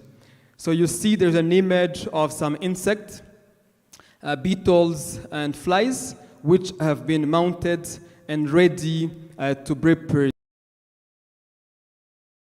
This is going to be the first role of the zoological collection of Rwanda that we have, just to provide information on species of the area and also the corroborations of the morphology of the species within the particular area.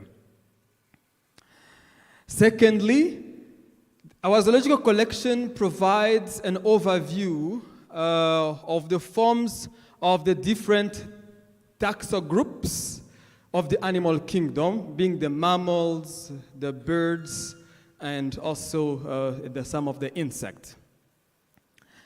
The picture that you see there, I want to, of course, thank Mr. Telesphore Ngoga, who simply visited our zoological collection with some of the staff from UNESCO during the assessment of the Nyungwe forest as the World Heritage, the time they came to visit and see what species of animals that our zoological collection... Can I have a good microphone, please? Or I can speak louder. That the zoological collection that we are having, in Huye, the way it can support information on the Nyungwe National Park. Next, we have a number of specimens which our students, the staff, and other taxon experts have learned on how to preserve these specimens. Here, I would simply want to acknowledge the Volkswagen Foundation, who actually funds the summer school that is managed by the center in order to build capacity to preserve specimens in Rwanda.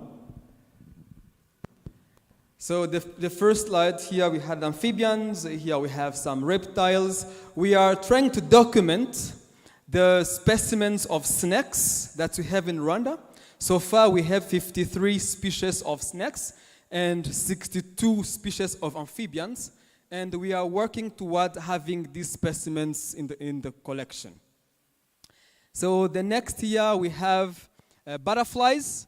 And these are also carried out, the mounting that you see is normally done by the staff of the CYB.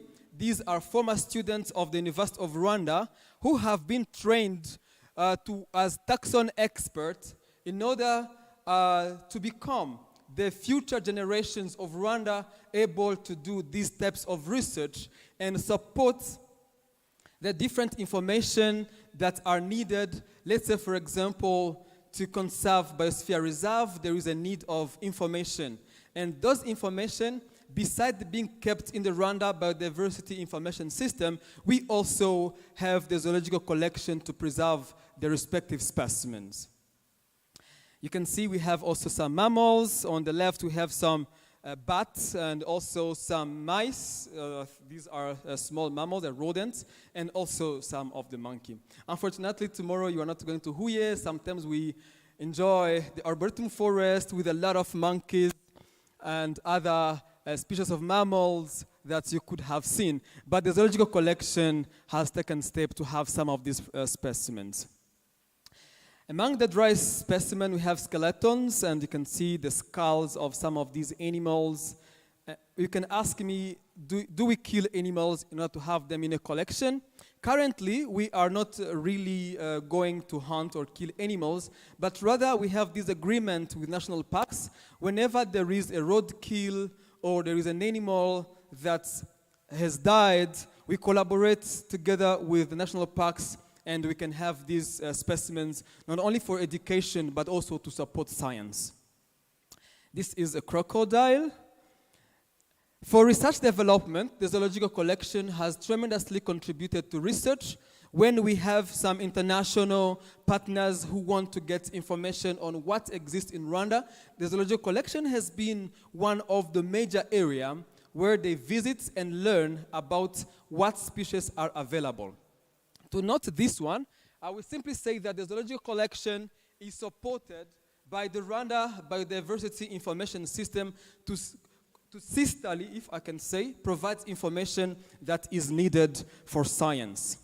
Currently, the Center of Excellence in Biodiversity and Nature Resource Management is thriving to build the taxon experts for the country. Currently, we have experts who are emerging in amphibian sciences. We are also having others on mammals. We have now others on butterflies. We have some on ants, capacities that are being built for snails identification, capacity that are being built for butterflies and other pollinators, capacities which are being built for birds.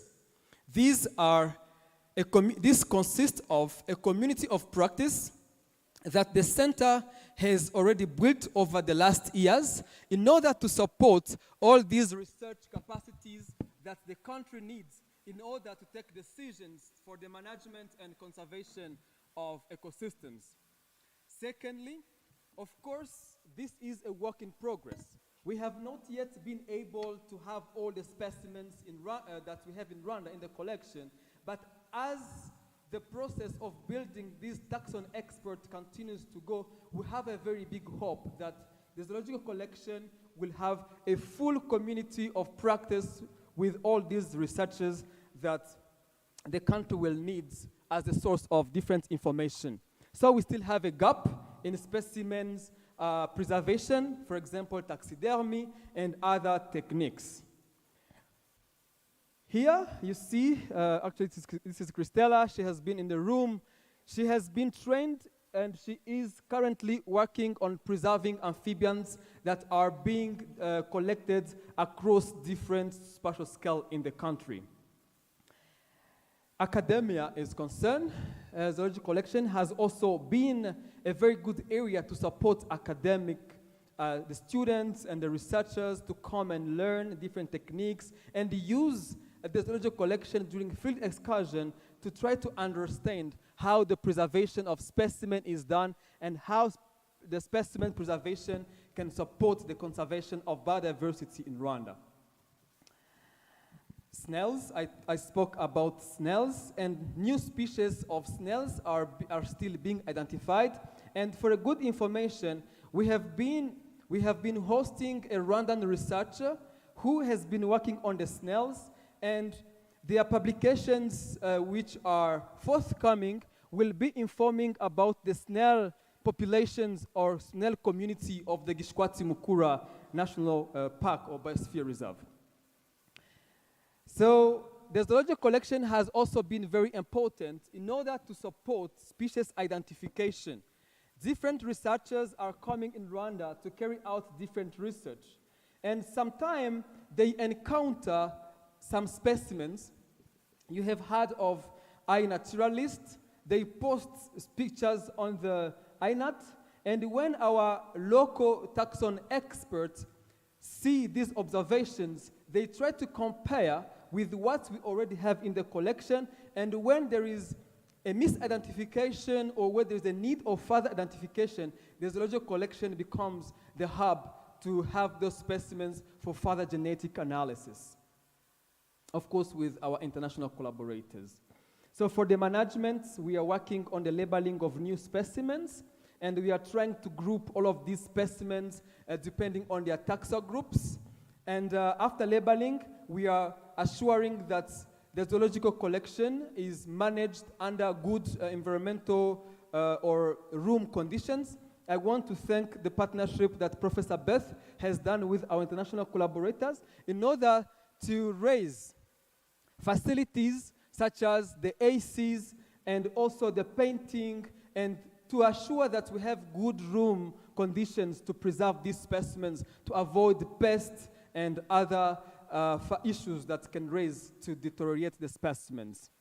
So overall, if I have to wrap up, the zoological collection has been very important to preserve the genetic material. They are providing information that is paramount for the conservation of Biosphere Reserve, but also has been a baseline for research, providing information and the gaps that exist into research in order to attract international partners, as well as the build of national capacity in order to be able to have a community, a Rwandan community, able to identify species, this is taxonomy, but also to work toward providing information that is important for conservation. Otherwise, I will finish by here, but please, next time when we are together, please visit us. Murakoze cyane. Thank you very much. Zikomo kwambili. Merci beaucoup.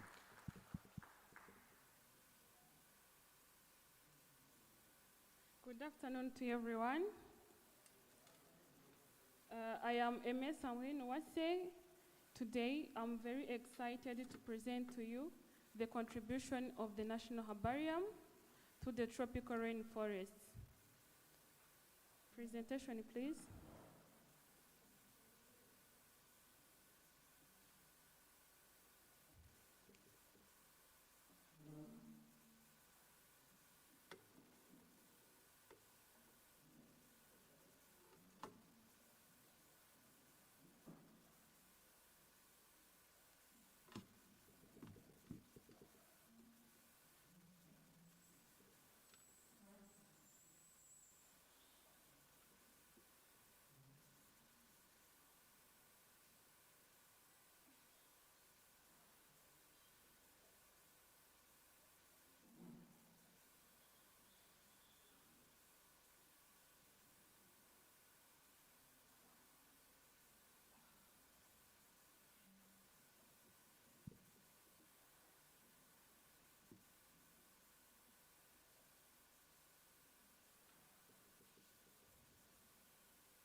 Department of Community Engagement. So, of course, we are still developing as a center, and we have been able to organize. Currently, we have had a meeting where we want to have regular event, quarterly event, where we invite local scientists who have recently published their papers to come and speak to the public about their research, and whenever possible, we go to the local people where those research were done, because they are the direct beneficiaries and they get the information of what the publications has confused in these professional languages.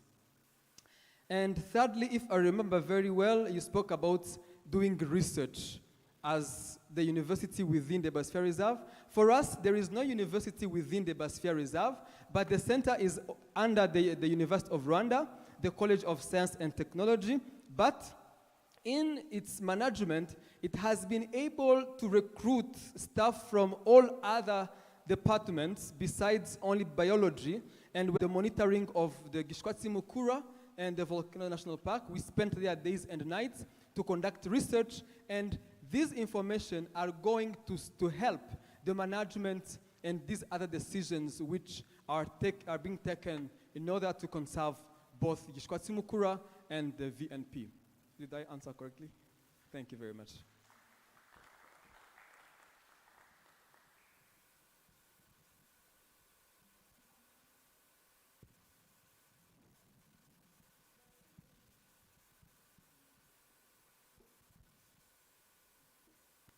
Thank you very much. Just one question and one comment. Do you have some programs on citizen sciences? You involve the community to your science activities? And the other comments would be on the Center of Excellence. I think that the Center of Excellence really achieved what it was meant for. It was meant to serve Rwanda and to serve the region. And when we started it, the idea was really to have an endogene, une croissance endogène. How do you say that in English? An endogen growth, meaning that, as I said, as UNESCO, we are the UN, so we provided support, some small money support, but everything, all the process has been done in Rwanda, by Rwandese and for Rwandese. It took more than 10 years to achieve that, but it was it. And you see the result now. Thank you.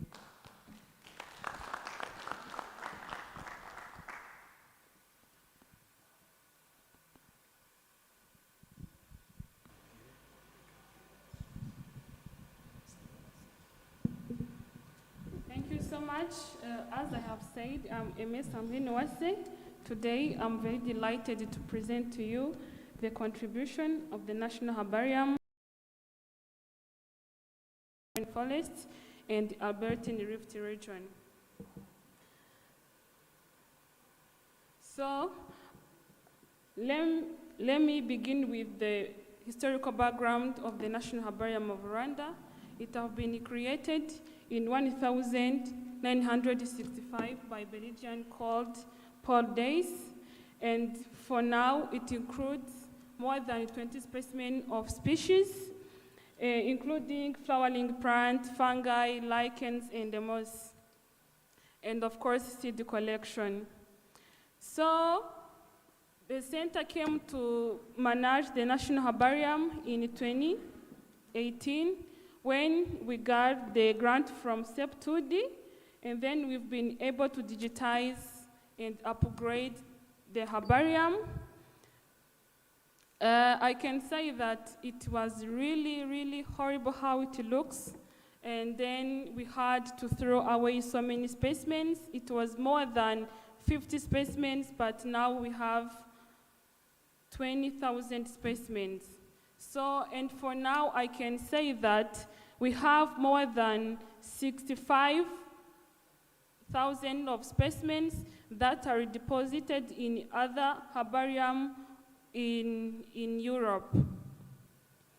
So I can also say that all the specimens that we have are labeled, including the collector's name, the date that were collected, and even the georeference, like altitude, the latitude of where it has been collected. So, as you know, the digitization is very important in order to keep the biodiversity data. So in herbarium, we do that, and we've been able to digitize more than 10,000 of specimens. We are halfway to finish our whole collection, and we are planning that to publish all these pictures and their related data to the public so that they can contribute to the other digitization bio collections like IDG Bio and GBIF. As you can see here, it's a picture which shows the herbarium that we have in East African, and you can spot the one herbarium in Rwanda. So here is the picture of people who were involved in upgrading or in the activity of herbarium, and it shows how the species are being taken care of, and you can see that we were on the field, and then we were just pressing the plants in order to make them flat and even to remove the water content so that they can be kept more than 100 years. And you can see that we were mounting, digitizing, and even classifying. I can mention that we classify our specimens according to the APG4 phylogeny. We've been able to publish the specimen data. Here is the web portal where our data are stored. you can see that we keep like the specimen from Albertine Rift. I forgot to mention that we have the specimens from Rwanda, Burundi, DRC, Uganda, and Tanzania. So we do all have all this data, and they are kept on that data portal. Everyone can be able to access it. Here is an example of how you can search our collection. You may look for any, and you can see that you may able to find the picture of the specimen you are looking for. So by now, as I have said, we have more than 20,000 of specimens. 25 of them are geodifferenced, and we are trying to increase the number of specimens in order to geodifference them. We have 207 families from 965 genera and 2,157 species, and in total taxa it is 2,194. And each costs $30 US, and in total our collection, we can say that we can count them in 600,000 USD, and you can just say that we hold a treasure of the country. So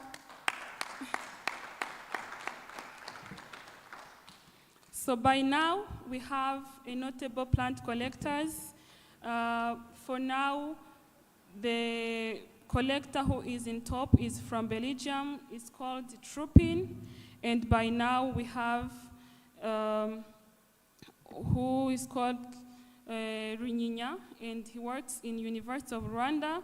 He have been able to collect 1,035 specimens. Now we also have Joseph Mvuchiyumwami. He have been able to collect 509, and also he works in the University of Rwanda. And our director, Professor Beth Kaplan, have been able to write a grant with another professor called Viola from Germany, and now we are able to go on the field like every year since 2021 to collect specimens, including plants and the other taxa like amphibians, fish, as well as birds. So we have partners. We have Karisoti Research Center. We work with their staff in order to digitize as well as to take care of the treasure of a country, as I have said. And also we have a partnership with the National Museum of Kenya. We do exchange the duplicate of the specimens, and we really have an acting NHR curator called Michael Thomas. He's from US, and he works very good job in order to upgrade and make our herbarium being good. So, and now we have Dr. Andrew. He works in KU Biodiversity Institute. We will be doing together the georeference, and of course we had the past funding from SEP2D. So we've been able to launch the data portal and publish to the public community and the scientific community through Symbiota software, and digitization is ongoing so that we can finish all our specimens, and the plan is to complete digitization within this year. We are waiting for the grant. We hope we will be done with digitizing this year. And of course, we were able to create the iNaturalist groups. The iNaturalists, I can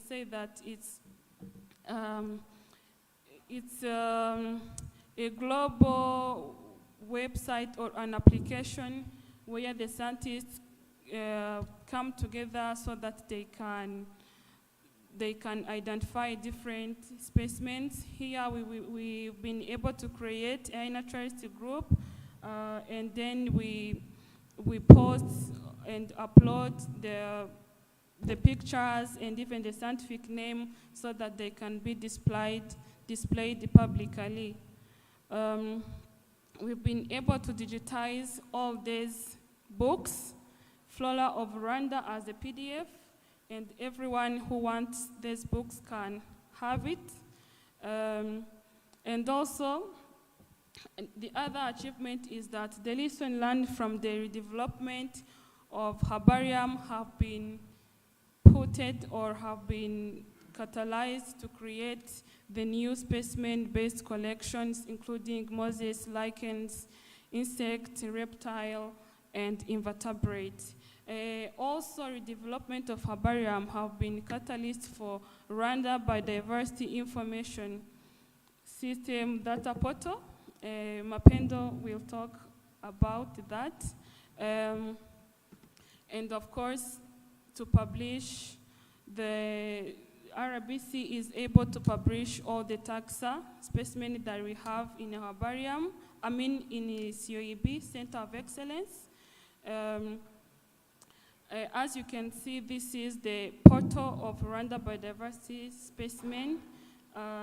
You can just browse it and have an idea of the specimen or the species that we have. Here is the different taxa that they display on the portal. Here is an example of how it looks like when you try to search for any specimen or any species. So the other achievement, we've been able to increase the museum quality. So now we have the room which has the climate control, and I can say that it is on international standard because we put it on 65 degrees Fahrenheit, and of course they have 50% relative humidity, and you will put on computer temperature monitoring system. So that's what we achieved in order to take care of the national treasure. So our future research is to look for the funding that can support and expand the collection. We also planning to have the botany courses that will be taught in UR, and we are in process of developing more partnership with local and regional, and training more students. Though we do that, we hope to achieve more and train many interns. So we also want to complete the mapping or georeferencing, as I have said. So, and by now we need to collect more collection, because for now, as I have said, in 2021, we've been able to collect 218 specimens, and in 2022, we've been able to collect 385 specimens, and in this year, we hope to collect between 300 and 400 specimens. So, the other thing we are trying to focus on is publishing specific checklists like orchids, ferns, and mosses, and of course rare and endangered plants, so that we can display it on our portal, and then researchers and the students can have that information, as well as to analyze species gaps. So I can say that National Herbarium publicly provides both historic and published data, and we are ready to support species conservation throughout Rwanda and through Rwanda and the Albertine Rift region. So, new specimen data and future discoveries will also open up so that we can collaborate with other researchers and put effort to educate more students. So, thank you so much. It was really good to present to you what we have been able to achieve. Let me call upon my colleague Mapendo to continue. Thank you. Thank you very much, dear Sandrine. I will also present, it's not a PowerPoint, but simply an information about another project which has been ongoing at the center. And this concerns the Rwanda Biodiversity Information System. First of all, I will start with a little history. In Rwanda, there has been a problem of data on biodiversity, because writing policies, taking decisions without evidence-based information is really challenging.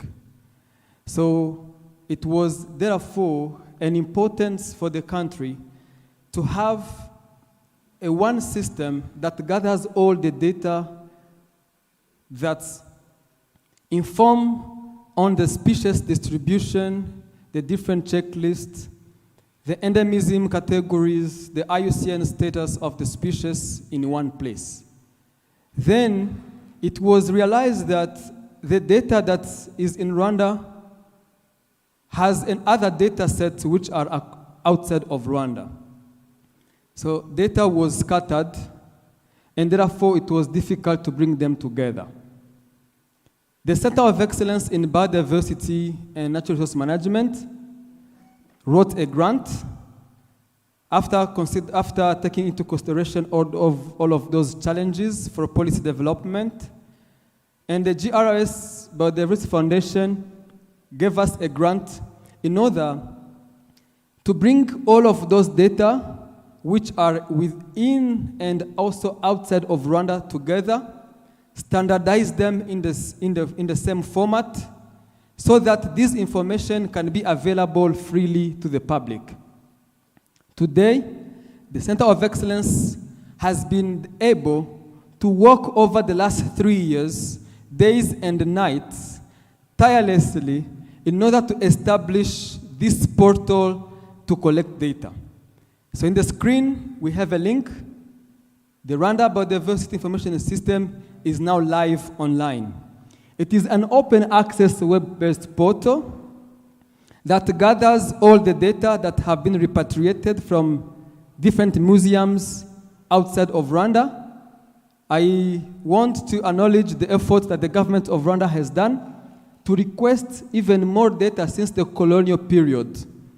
Today, we have plant data that my team is working on, 28,000 plant data since 1920s and 25, as they were collected by scientists across the globe. So this system, besides being an open access portal, it is really relevant to the public, not only the policymakers, but also the researchers, the students, and any other person who wants to use biodiversity information, to name also tourists. However, bringing together all this data has been so challenging. You can imagine someone who has been working over the last 10 years monitoring a particular ecosystem, and then, let's say he started in 1990, and then a person young like me who was born in the same period comes today and say, please give me all your data that you collected since I was born until today. It's indeed challenging. At first, they don't understand why they have to give me their data set again for free. Secondly, they will say, why do you need this data?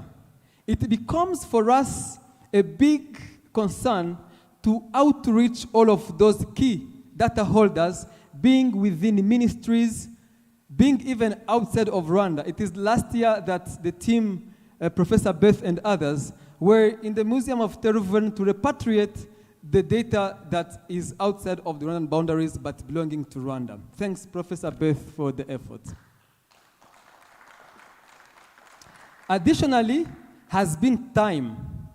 It is because we are using the Darwin Core standard to populate the master lists and the occurrence data lists, and at least one record takes us around 15 minutes to be cleaned. Now imagine when we have thousands of records that the country needs to be online. It means that we have to work really very hard.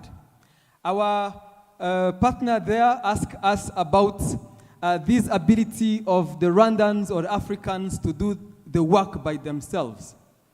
It has really been a passion for some young Rwandans, I will not fear to say it, who are not paid. They work for free, they are volunteers. We are around 7 who tirelessly work days and nights to assure all the data are cleaned, they are standardized, and they are mobilized in the system. We have been able to mobilize 135,000 data records that include different checklists of mammals, amphibians, reptiles, plants, gastropods, macroinvertebrates, even fungi that are in pipeline and the diatoms. These data are very important. Number one, they are to inform the policy. I started on my very first day saying that policy cannot be created without information. Information is now available online, and we continue to sensitize everyone within Rwanda and outside of Rwanda into different means in order to give us the data. We are very happy that the challenges that we encountered about data sharing are at least being alleviated. With the experts that we have in Rwanda, we are providing data, and the international partners that are coming to do research on Rwanda, we are very happy that now, through the Rwanda Development Board, they can be able to discuss with the center, and at least we have these informations on board. It is challenging, but we have a positive hope. What we had planned within the GROS funding proposal, we say that we shall mobilize over the 3 years only 1,000 records. But surprisingly, we have multiplied the target by 1,000 times, which means that there has been a positive feedback for data holders that are providing data. Here I want to acknowledge the different local, national, the national non-governmental organizations that are concerned with biodiversity conservation and doing different research on biodiversity. But also the effort of the center to apply and partner with international partners to raise funds for permanent monitoring of. Thank you. Thank you, Telesfor. Normally, it's done on a voluntary basis. As you know, we meet every 2 years, normally in September. So if a country feels that it wants to host the next AfriMap meeting, they just need to nominate themselves, and then the Assembly will approve or not, depending. That's the way we proceed. Thank you.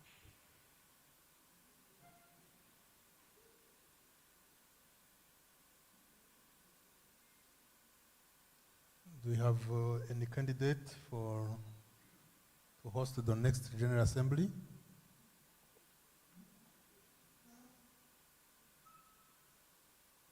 Good afternoon, everyone, once more. As Zambia, I think we volunteered to host the next General Assembly. Thank you.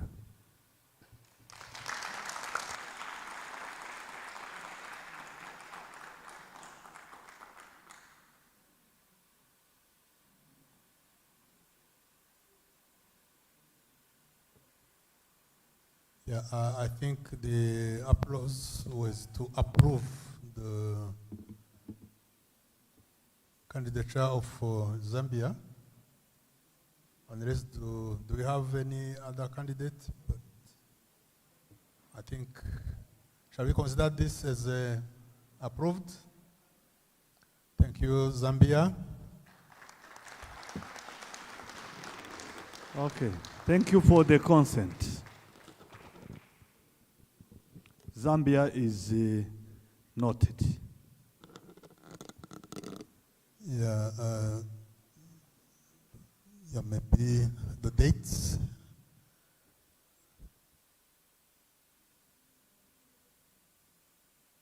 As I said, the dates are normally in September, but remember that in 2 years it will be 2025, so it will be the council.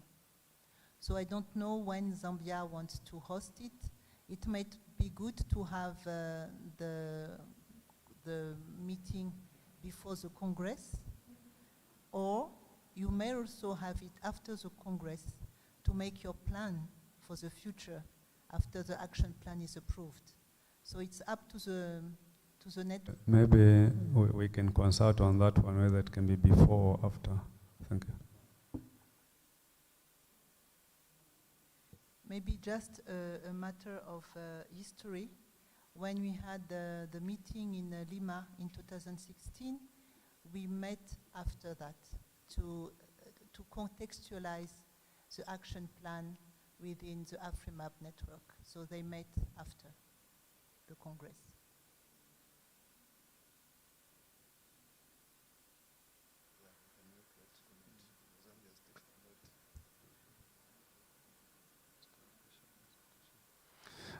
Thank you. We take note.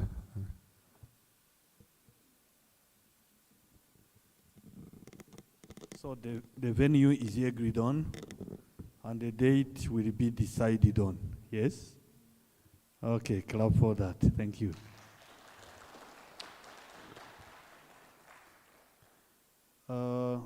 Ladies and gentlemen, mesdames et messieurs, je demanderai à ce que on prenne une petite pause pour revenir avec les recommandations et les conclusions, parce qu'on est en train d'y travailler.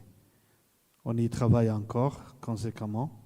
Je pense que d'ici quelques 15 minutes, on pourra avoir tout sur soi, prêt. Merci. Si vous le permettez, on peut prendre une petite pause pour revenir très bientôt. Ou bien vous n'en avez pas besoin. On en a sans doute besoin. Merci.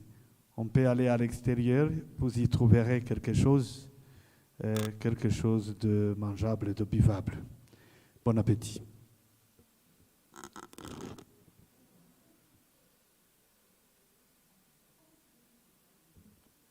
Ditch, tu peux nous sélectionner la mélodie comme à l'accoutumée. La mélodie comme à l'accoutumée, s'il vous plaît.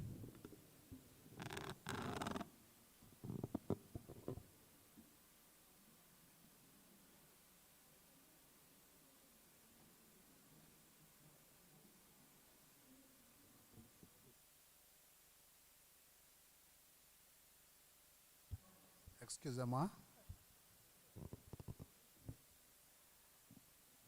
Coordinator, can I say something? Oh yes, permitted. Yeah, as we wait for the whatever the next thing to happen, I think there was a team, a working group that was given some responsibilities. So I would wish that perhaps you allow them to make a presentation. Yes. Dear Chair, I think that would be good. Otherwise, we will forget about that. Yeah, I think that it has been done. As that will be short, I propose that we do it just before going for the break. Okay. Yeah. The rapporteur of the team, you have something in English, French, and Portuguese.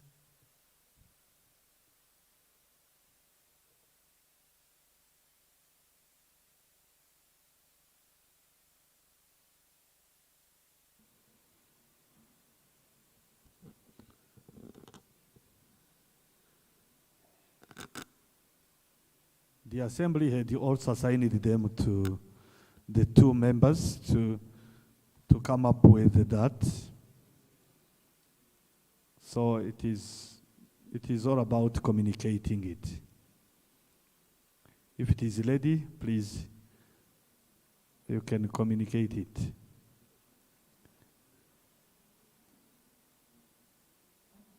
Is it ready yet?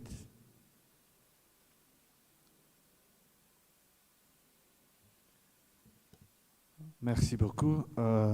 Et après cette petite présentation, sera la pause. Et puis on revient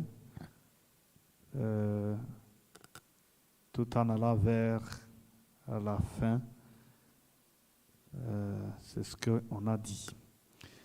Voilà, merci beaucoup. Tu es là.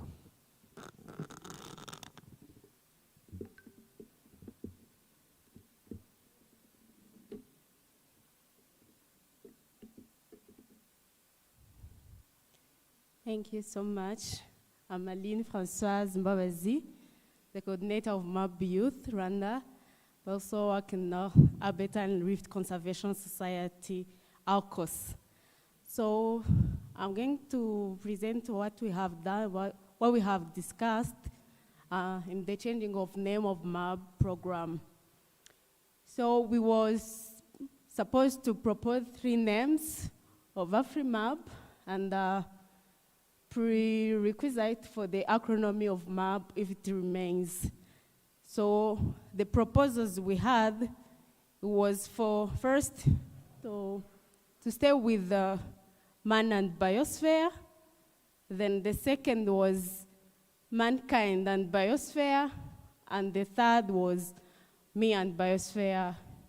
And we have discussed on the reasons to stick with the man and biosphere. And those are, first, it's because a historical name for about 53 years old. Changing this will confuse many. And the second is, man in his human, cultural, social, and economic dimension humanity, not just sex or gender. The other is increase program visibility, this man and biosphere. And the other is its image, the identity and visibility. We also have that it will be difficult to research or refer to previous documents once we change the name. We also have said that this word is still relevant. That's why we cannot change it. And also, changing the name will increase the cost in a way that it will all require in the research to search for this name in the previous documents. It will cost us a lot, like also in the blending of the new name and something else. The other is that the MAB methodology to be preserved because the proposed zoning is even used by other institutions. So those were the reasons we have put them together for not changing this name of man and biosphere. The rest, we haven't get time to find reasons for putting for the rest names. Thank you.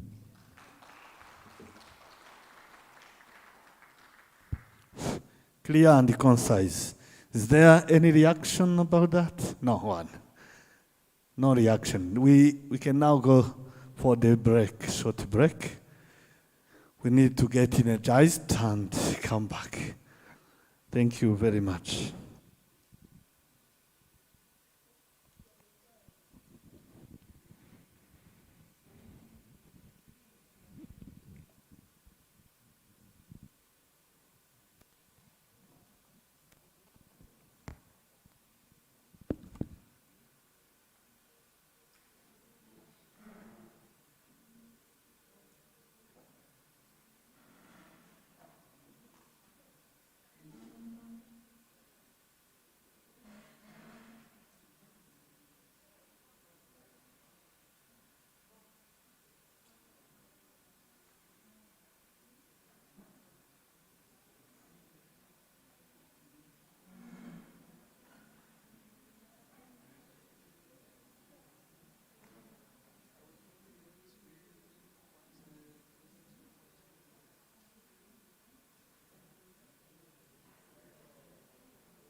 Le courage d'entrer, de revenir ici dans la salle pour que les activités continuent comme convenu.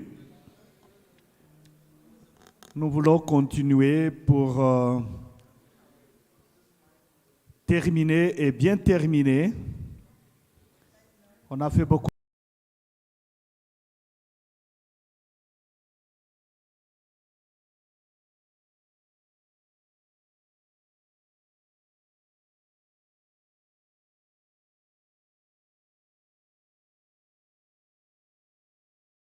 Observation de l'écologie des espèces, ces espèces avec lesquelles nous vivons.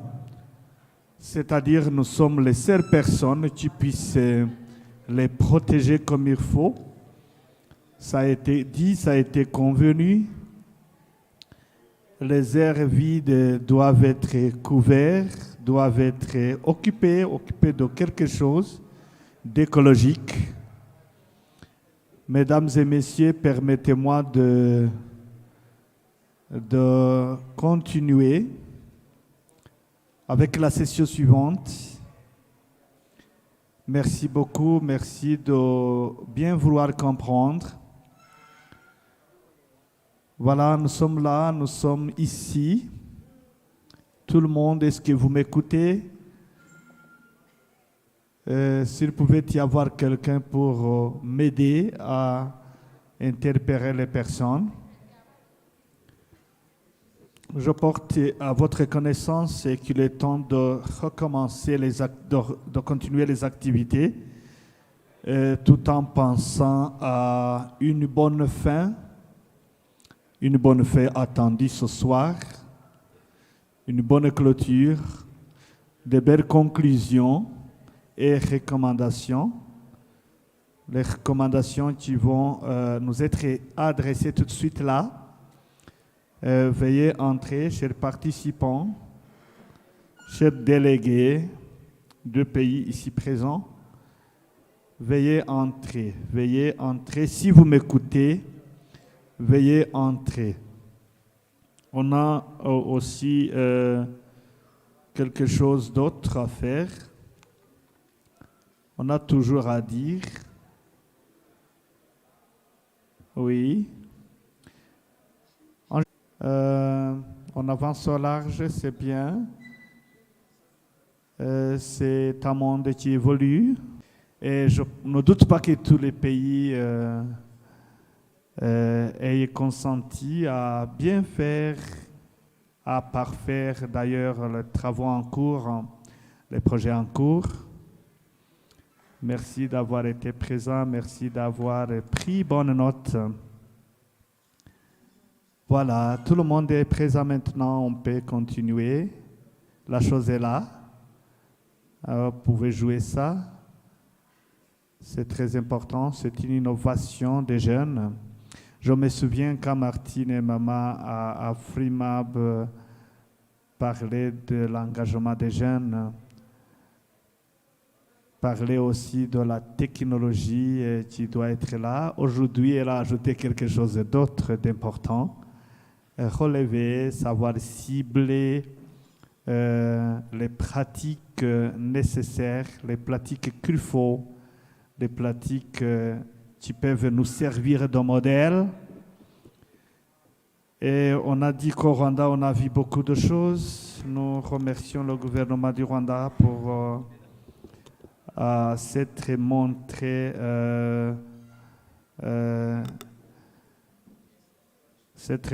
engagé, déterminé à préserver, à promouvoir la vie qui nous entoure, la vie dans la nature, la vie de la nature.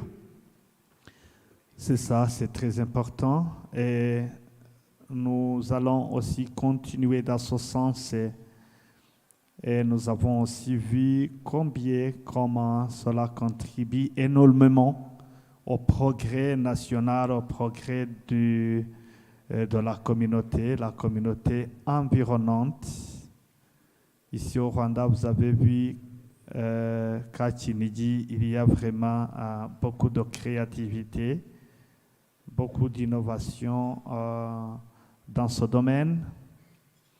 C'est bien. Dans nos pays en Afrique, je pense que vous allez faire de même. Vous allez nous emboîter le pas, c'est bien. Est-ce que le G est là? Youth Afrimap. Youth Afrimap, ça va ou ça ne va pas? Ça tient ou ça ne tient pas? Ça tiendra, ça va. On peut alors continuer. Je pense que ces conclusions, les recommandations dont il était tout à l'heure question sont là maintenant. On peut procéder à cela.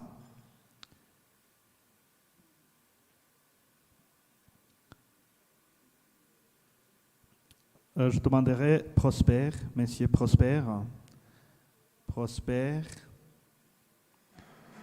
Veuillez approcher, monter cette estrade pour nous guider, nous aider, nous présider la session qui suit.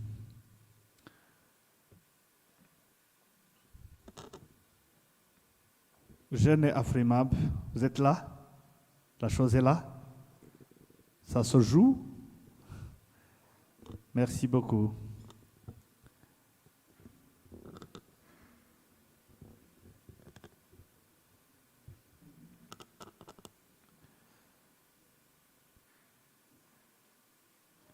C'est-à-dire, je disais que M. Prosper va nous présider cette session et il va même continuer avec d'autres activités jusqu'au terminus. Jusqu'au terminus. Mesdames et messieurs, on est prêt, on peut continuer avec ces recommandations qui sont très importantes, ces conclusions.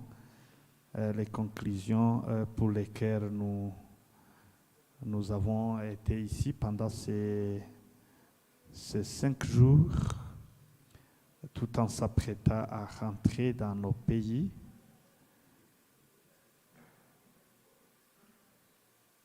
On a aimé le Rwanda, oui, à ce qu'on m'a dit. Si on a aimé le Rwanda, on peut lever la main comme ça. Je vois le Rwanda, oui, c'est ça. Merci.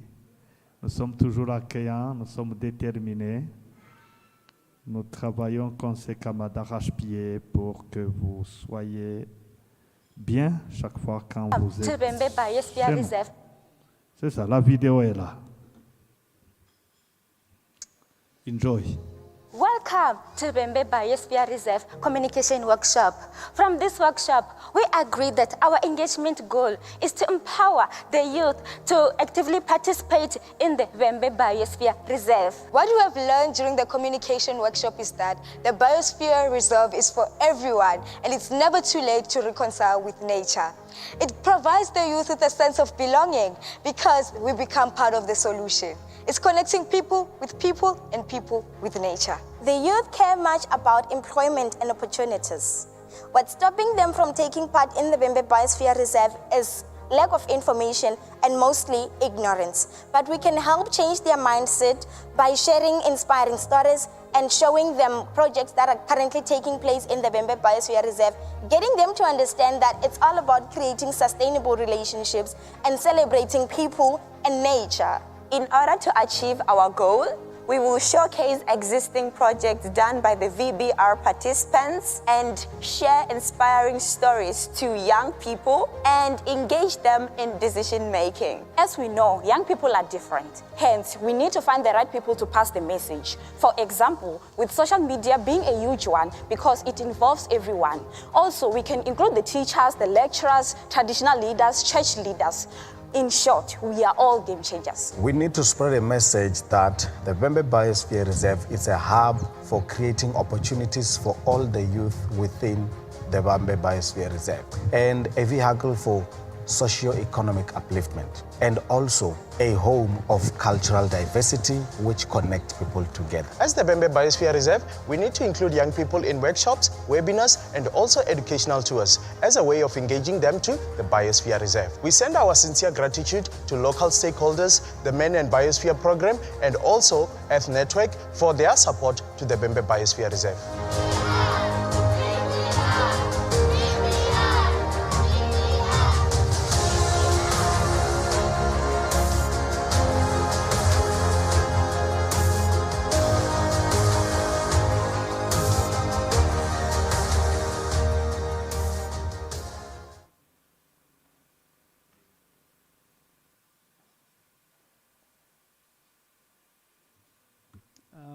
Thank you very much, participants.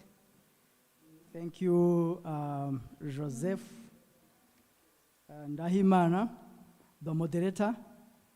His energy, his moderation of the sessions have been excellent. So clap for the moderator. And one thing from the beginning I liked, especially the first day, the first session was the clapping. So I will be asking you to clap again because we have to end with the same momentum we started with. So as we head to the closing ceremony, I would like first to ask Dr. Mapendo to come and read the recommendations. Yeah, I see he's always ready, young, as he said himself. Yeah.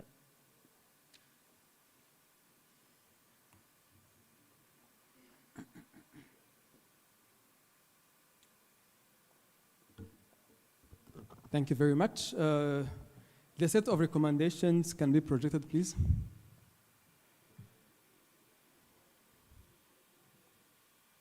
So the teams came together and the following were the recommendations given.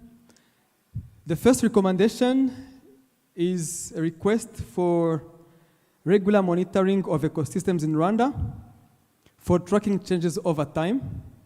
This is to support the current biodiversity information in Rwanda and ability to track changes, and this will be important for policy development. Secondly,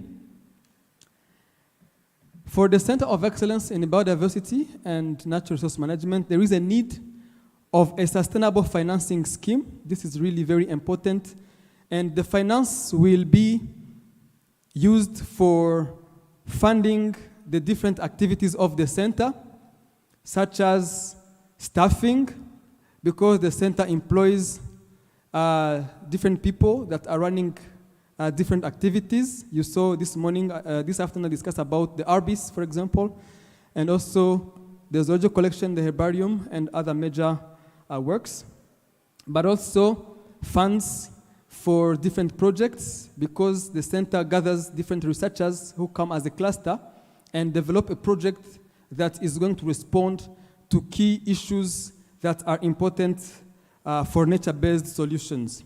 3, there is a need of a quarterly meeting that the AFRIMAB has to do in order to share success. And this is going to be a meeting that brings together all of this Africa network for biosphere reserves with the MAN in order to share all of these experiences that each country is meeting, so that colleagues and countries from other places can learn from one another. Next, there is a recommendation. Now, as the center has been upgraded to the UNESCO second category, there is a need now to scale up the center to the region. And here we are targeting the Rwanda Biodiversity Information System so that the region where the center operates can also learn if there is no biodiversity information system, the center will be able to train. We have got this training from international partners, but now as we have the capacity, we are really recommending that this capacity, this competence can be shared across the region under which the center operates, and we can frame a collaboration for gathering biodiversity data in the region. Next, there is a need now to connect the youth under the MAB in order to, I remember while we were starting these meetings, the MAB youth were saying that sometimes you realize when they are meeting communities, there is a number of questions community raise, such as what is biosphere, and this will bring, of course, these recommendations of increasing awareness about knowing what biosphere is, what are the different key components that every local community has to play in order to conserve the biosphere, etc. And the MAB youth can connect with these centers of excellence. Let's say if it's in Rwanda, they can connect with the Center of Excellence in Biodiversity for gaining these key skills, for building capacity, and doing community outreach together. Also, there is a need for a World Youth Forum, and this is a proposal for 2025 here in Kigali, Rwanda. There's a proposal that the World MAB Youth Forum can be carried out here in Rwanda by 2025, if everything, of course, goes well.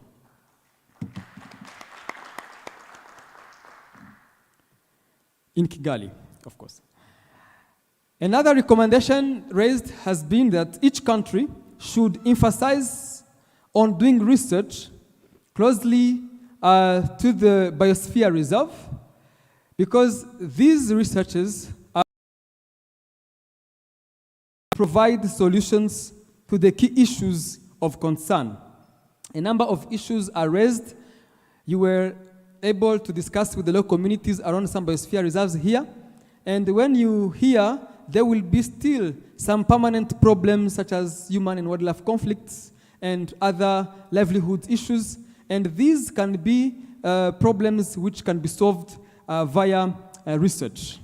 Another recommendation given today is that the AFRIMAB committee should work closely at each region to implement the plan activity. This African network should be, of course, a network that will bring all of those regional representatives who have already discussed issues and found solutions, and then this kind of meeting will already bring all of those ideas, and therefore they can share them into a larger public like this one, but after doing them regionally or locally. Please, you can scroll up the screen. IT. Scroll up the screen, please. The next recommendation is that each country should timely pay the AFRIMAB contribution. We remember from the very first day, Mama AFRIMAB raised this key concern that countries should feel the ownership of this initiative and therefore should timely pay these contributions to continue to work toward the achievement of the sustained goals. The next recommendation, indigenous and local community engagement in ecosystem conservation activities. This is one of the major other ways to involve indigenous people or local people so that they can also feel involved in the general conservation of the biosphere. Because when we talk of the man and the biosphere, we should strictly understand the involvement of the local people into the entire conservation plan.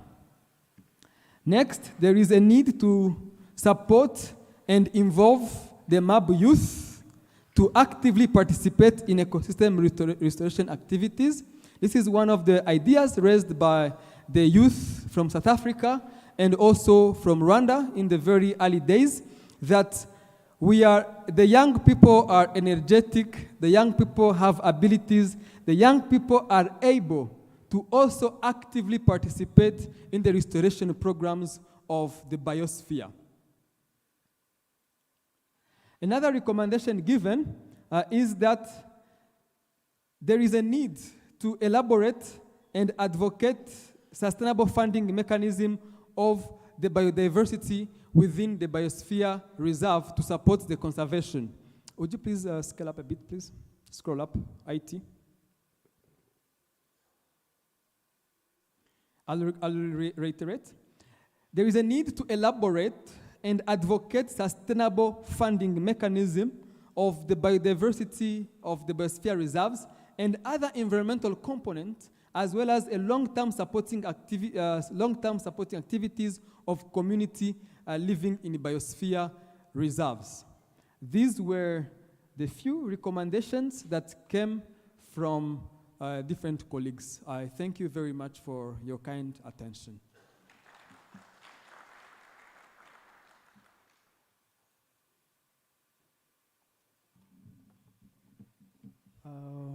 Merci beaucoup, Mapendo, pour les recommandations. J'ai retenu les recommandations sur la mobilisation de MAB, AfriMAB Youth, or MAB Youth, and aussi le paiement à temps des contributions. Donc c'est très important que toutes les recommandations soient exécutées, mais ces recommandations relatives à la mobilisation de la jeunesse, le financement durable de BIOSPHERE, mais aussi la possibilité de tenir le congrès ou la réunion de MAB Youth à Kigali d'ici 2 ans, aussi très important. Now that we are ready for a question? Yeah, just to ask whether in the audience, if there is any recommendation they feel that it has been left out. Thank you, Ngoga. I've seen one hand raised. 2, gentlemen. Yeah. Yes. Thank you very much. I would like to commend this great job, so done in a very short time. And I wrote some recommendations that I haven't seen. I wrote them in French, so allow me to turn into French. Il y a eu une recommandation consistant à demander la création d'un groupe de travail sur la restauration écologique. C'est Noéline qui a recommandé cela. Noéline a recommandé que le premier travail de ce groupe pourrait consister à faire une publication sur les expériences de restauration écologique qui ont été partagées pendant cette 7e Assemblée générale d'AfriMAB. Il y a eu une autre recommandation, c'était donc de demander que AfriMAB fasse partie des partenaires de la décennie des Nations Unies sur la restauration écologique.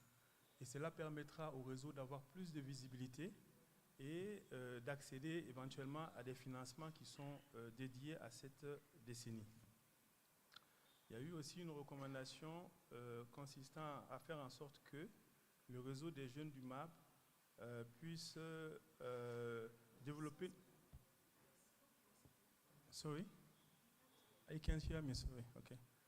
Donc l'autre recommandation, c'était d'envisager une collaboration entre le réseau des jeunes du MAB avec le réseau des jeunes de la décennie sur la restauration écologique.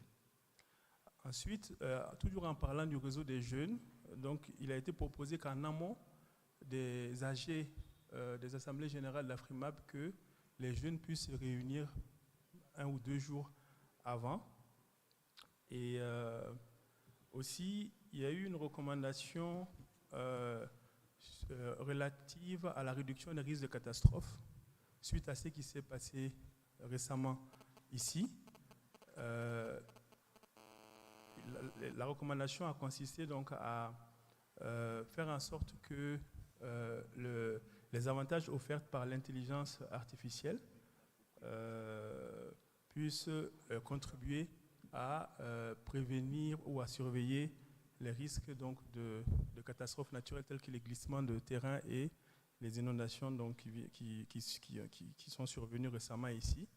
Et je voudrais rajouter à cet effet que au niveau de l'UNESCO, on a un programme sur la réduction des risques de catastrophes qui est un programme multisectoriel qui implique pas seulement le secteur des sciences, parce que ces questions-là, donc risques catastrophes, ne doivent pas être traitées uniquement par la science, elles doivent être traitées également par la communication, l'éducation, la culture, autant de domaines dans lesquels donc, l'UNESCO intervient. L'UNESCO a des compétences, donc ce serait bien d'envisager que AfriMap puisse voir comment développer donc, des coopérations avec d'autres programmes de l'UNESCO en dehors du programme sur l'homme et la biosphère. Merci.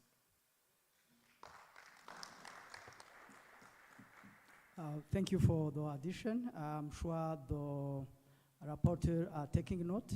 Mr. Hans. Thank you very much, and thank you, Bandugu, because I could cross out some of the things I was going to say because you've already said them, so thank you for that. I think we had one more recommendation from yesterday to develop a small case study publication of AfriMab to capture some of the ecosystem, or all of the ecosystem restoration presentations we saw yesterday. So, sorry, the day before yesterday, before our field trip. So we can work together with the Bureau and the network to elaborate a collection of case studies for online publication to show AfriMab's work and achievements in ecosystem restoration. And another recommendation, which was an invitation really to the new Bureau, for the Bureau to see if it were possible to take an active role in between sessions to ensure that there is a continuing exchange between members of the network.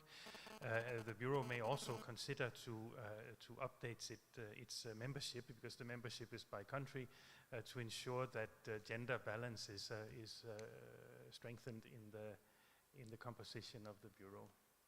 But of course, that is up to the Bureau to decide. I think that was all. Thank you. Thank you very much. Any other addition? Noeline, please. Thank you very much for the team for this bunch of recommendations. Very important. For me, it's a comment. I heard in one of the recommendations, we were talking about conservation of the biosphere reserve. I would suggest that, and I heard a lot about conservation and biodiversity. I didn't heard a lot about socioeconomy. And when you do research in biosphere reserve, you don't only tackle biodiversity, you also work on socioeconomic challenges and so on.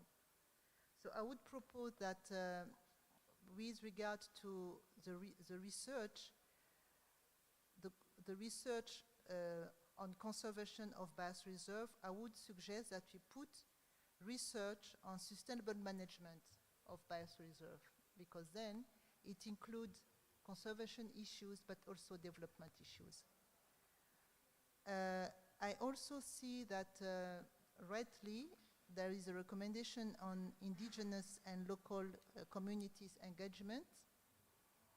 I would propose that in addition to the engagement of indigenous and local communities, we also make sure that we involve indigenous and local community knowledge in whatever thing we are doing, because we can learn a lot about this knowledge they have.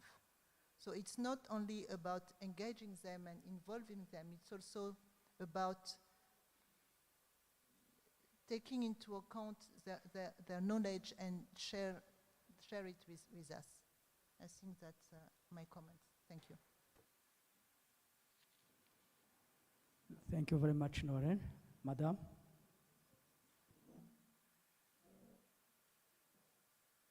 Microphone, please. Who has the microphone? Thank you very much. The recommendation is they are very valid, and I think the team did a very splendid job on them. However, I would like to maybe suggest that when it comes to social issues, the issue of disaster management takes a more prominent part to our recommendations. Thank you.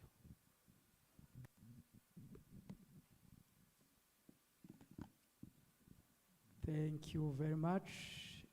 I don't see any, I can, which side? Okay, thank you.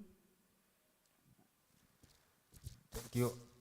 I have a general comment because some recommendation I think is addressed to Rwanda as country. We have to separate those recommendations for all countries, and some few recommendation I think is addressed to Rwanda. And one other recommendation I think we forget is concerning the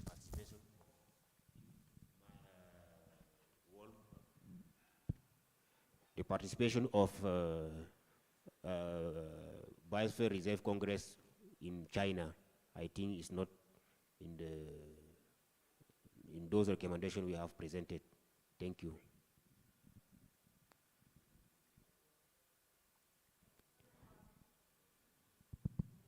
The team taking note of recommendation. Did we hear that recommendation?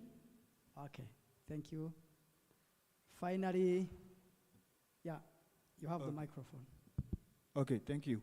I would like to recommend to both Rwanda and everybody here that once we are conducting research, I don't think we should only focus on the biological aspect.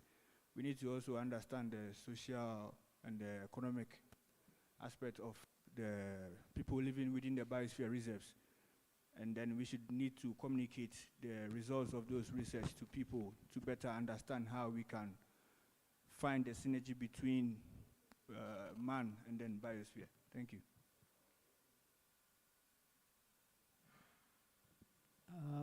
Let's start by the gentleman and after the Secretary General.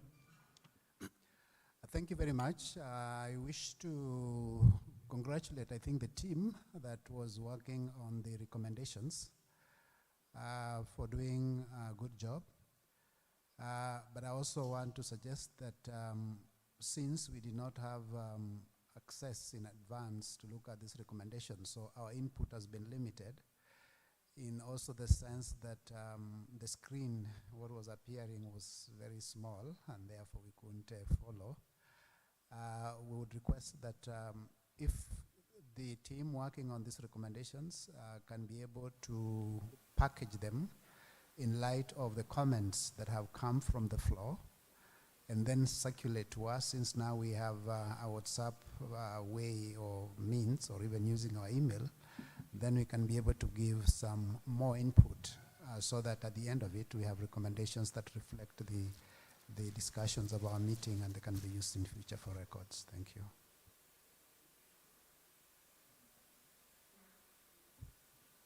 Okay, je peux? Can I? Yes. Yeah, yes, please. Yes, yeah, actually, the point I was wanted to say, it's been said by my predecessor. Donc, je pense que les recommandations maintenant, comme on vient de les écouter, c'est vraiment le draft et on va continuer à y travailler et à enrichir. C'est sûr qu'il y a peut-être un ou autre point qui manque Et puis, la plupart des participants, ils sont sur WhatsApp, groupe. On peut même partager le document et continuer à ajouter, peut-être se donner un temps pour proposer le document final. Donc, je pense qu'on va continuer à y travailler. Donc, c'est le point que, c'est juste pour compléter mon ami Boniface. Mais je pense qu'il y a aussi un autre point sur lequel on s'est attendu, qui est sur l'ordre du jour, sur lequel que je n'ai pas entendu, sur the next venue and the date, maybe the venue. Donc on s'est attendu sur le prochain lieu de la réunion, et je pense qu'on peut aussi mentionner ça dans les recommandations. Merci. Okay, thank you very much. Oh, Madame Martina. I think we have to agree. Martina is going to take the last word and then we'll go. Mais je voudrais tout simplement mettre l'accent sur le point de la valorisation des sols de façon vraiment sérieuse. Et que toutes les communications qui ont été faites, ces personnes qui ont fait les communications se retrouvent soit sur WhatsApp ou bien sûr pour créer un groupe de partage pour faire bénéficier ça à FIMAB de façon particulière. Et deuxièmement, j'avais souhaité également que dans ce cadre-là, on fasse participer les coopératives des femmes. Les coopératives des femmes qui font vraiment au plan des pays un travail très sérieux dont les résultats méritent d'être non seulement renforcés, mais partagés par tous les participants, enfin par tous les autres pays. Donc ce côté dissémination, là, ça avait été parlé, mais on n'a plus parlé de ça. Le groupe, ce groupe de dissémination, là, doit vraiment être pris au sérieux et peut-être l'UNESCO et les autres partenaires peuvent appuyer ces groupes-là par le renforcement des capacités, par les ateliers de renforcement des capacités. Bangourou en a parlé, mais il faut vraiment cibler sur des acteurs. Les jeunes, on en a parlé, mais les femmes, on n'en a pas parlé beaucoup. Or, lorsqu'on parle de valorisation des terres, des sols, elles sont quand même à l'avant-garde dans nos pays. Merci. Thank you very much, Martina, for the very, very important addition to the recommendations. Thank you, participants, for the discussion. I'm happy that the MAB name change did not come back. Otherwise, thank you for your passionate, positioning on the subject, and especially the team that worked on the three proposals during the lunch time. So thank you very much. As I said, we are in the session of the closing ceremony, and I would like to request Mr. Albert Mutesa, Secretary General of the Rwanda National Commission for UNESCO, to come forward. Mr. Hans Denker, Chief Section, Division of Ecological and Earth Sciences, please come forward. Madame Marlene Chikuni, come forward, join our group for the closing remarks. And finally, Mr. Ngoga Teresfor, the chair of the the new elected chair of the AFRIMAB Bureau, who is also going to deliver the closing remarks on behalf of the guest of honor, or as the guest of honor. I can tell you he is used to wearing many hats. I've been working with him for the past 20 years, so he's good at that. Yeah, thank you very much. But because we are here to clap, as I said, before we proceed to the closing remarks, I would like you to clap very much for this Lodge Classic. You know, everything, especially the food. I can tell you, I'm a regular visitor here, but I have never seen this lunch we have had over the past couple of days. Very, very beautiful, representing, you know, typical African food. I hope you enjoyed it. Just to emphasize that even to us who are around here, because everything is grown here, it was special. So really we enjoyed it. But also the staff. But also having, yeah. But also I can tell you, having this Congress on restoration be held here in this environment. So, I mean, you can call it a lodge, you can call it a forest, you can call it a garden, and I think, you know, this Congress and this venue fits matches very well. Thank you very much, the lodge, for, you know, hosting us. Thank you.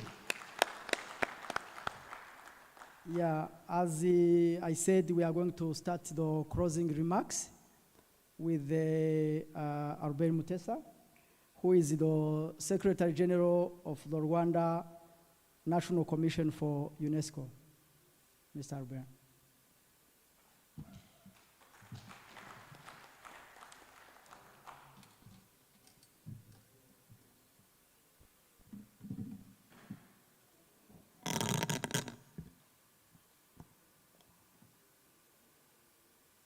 Yeah, good afternoon again. Bon après-midi.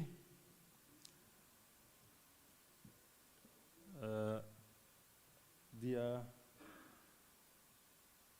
Chair of AFRIMAB and dear UNESCO MAB Secretariat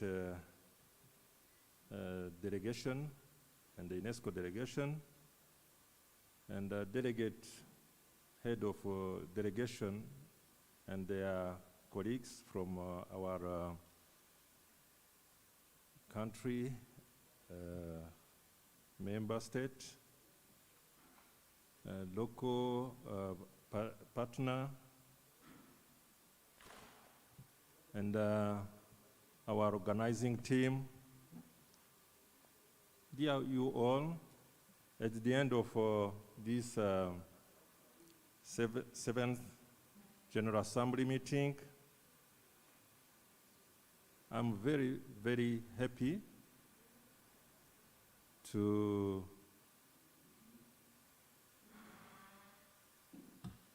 close and to say that we are at the end of this meeting, and I would like to request to you to give to you all a round of applause for your participation.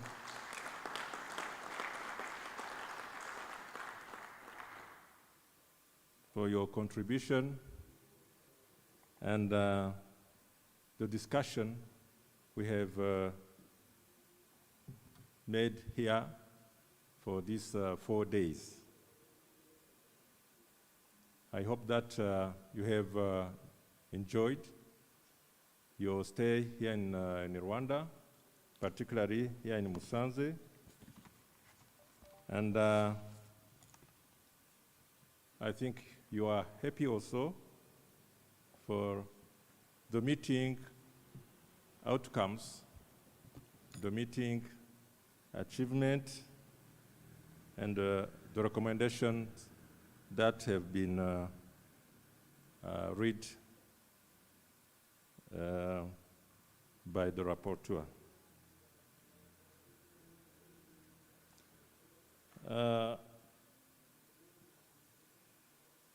Bien que nous avons fait les 4 jours ensemble, il y a eu bien sûr quelques difficultés, challenges, notamment pour le transport, il y a au début certains membres qui ont perdu leurs bagages, non pas perdu, mais les bagages sont arrivés un peu en retard. Il y a peut-être, même si le modérateur vient de dire que l'accueil a été bien, mais c'est peut-être pas parfait pour tout le monde. Il se pourrait qu'il y a eu quelques problèmes pour l'accommodation, pour le logement ou pour des fois un repas, peut-être pour mon cas. Mais de toute façon, je voudrais seulement vous demander de nous excuser si il y a eu quelques imperfections. Je voudrais le dire au nom de l'équipe technique qui a travaillé pendant quand même quelques mois. Ça fait quelques mois qu'on s'est mis vraiment à préparer cette réunion. Il y avait une équipe au niveau local. La plupart, ils sont dans l'équipe, même le chair. Afrima a aussi un comité élargi où on a travaillé conjointement avec le secrétariat du MAB. Monsieur Hans, donc merci beaucoup de nous avoir donné il a été... je voudrais donc remercier mademoiselle Magali parce qu'elle nous a beaucoup aidés. Elle a fait du bon travail et qui nous a vraiment permis de rester connectés, de rester en contact. Je ne peux pas citer tout le monde, mais peut-être saisir cette opportunité pour féliciter aussi le Centre d'excellence en biodiversité et ressources management. Il y a son équipe de jeunes qui ont fait aussi le protocole, qui nous ont accompagnés partout. Merci pour le bon travail aussi d'avoir été. Et vous ne les applaudissez pas alors qu'ils nous ont beaucoup aidés.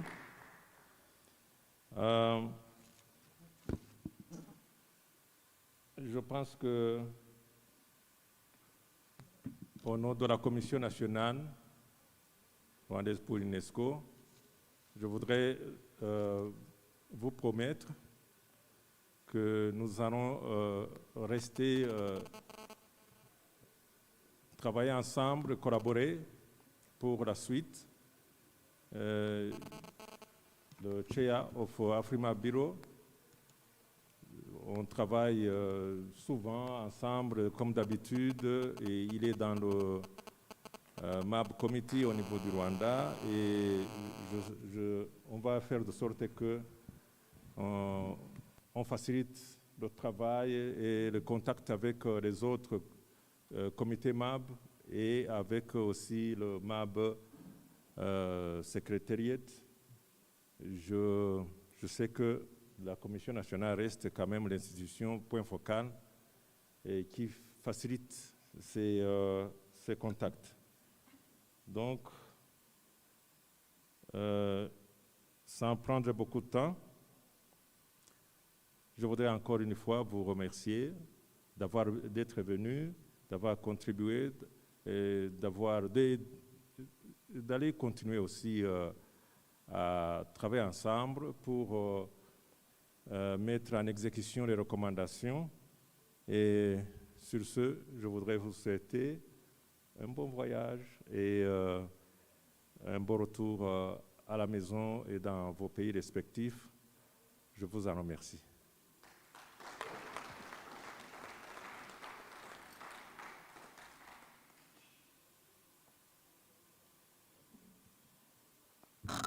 Thank you, Secretary General Albert, for the closing remarks and for some highlights of a few things that need to be, will be improved as we plan here and, of course, the next AFRIMAB meeting in Zambia.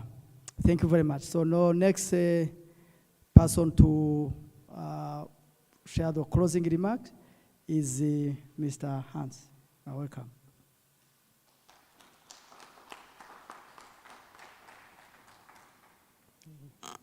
Thank you very much. Thank you, Secretary General. Thank you everyone for listening to me one final time. This is probably the most difficult intervention that I will have to make, because I'm going to try to express my thanks to all of you in different ways, and to do so in a way that is hopefully inclusive of everyone. First of all, I'd like on a very personal level to thank you for welcoming me into this AFRIMAB family, because I think this feels like a family. This feels like arriving in a family reunion where we work together and enjoy time together, talk, exchange opinions, move forward, but it's done in this spirit of a family and of a genuine appreciation, which is very, very special. So for having that, thank you. For having achieved that, for having that atmosphere of genuine excitement and engagement of being together is truly special. So congratulations to AFRIMAB on that. Secondly, I would like to thank all of the members of AFRIMAB individually, because I think you have invested your time to be here. You have invested resources to be here.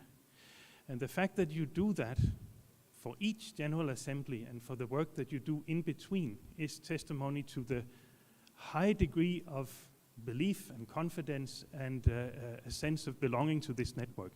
I don't know any other network that I've worked with around the world that has such a commitment. So thank you for having that, everyone.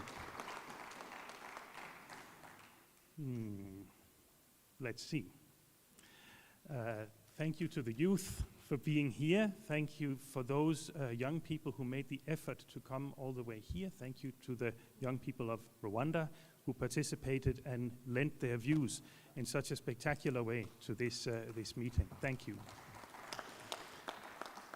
I'd like to thank all of my UNESCO colleagues from all of the offices around Africa who have been here with us all week and who are you, the members of AFRIMAB, your first point of contact and your support network.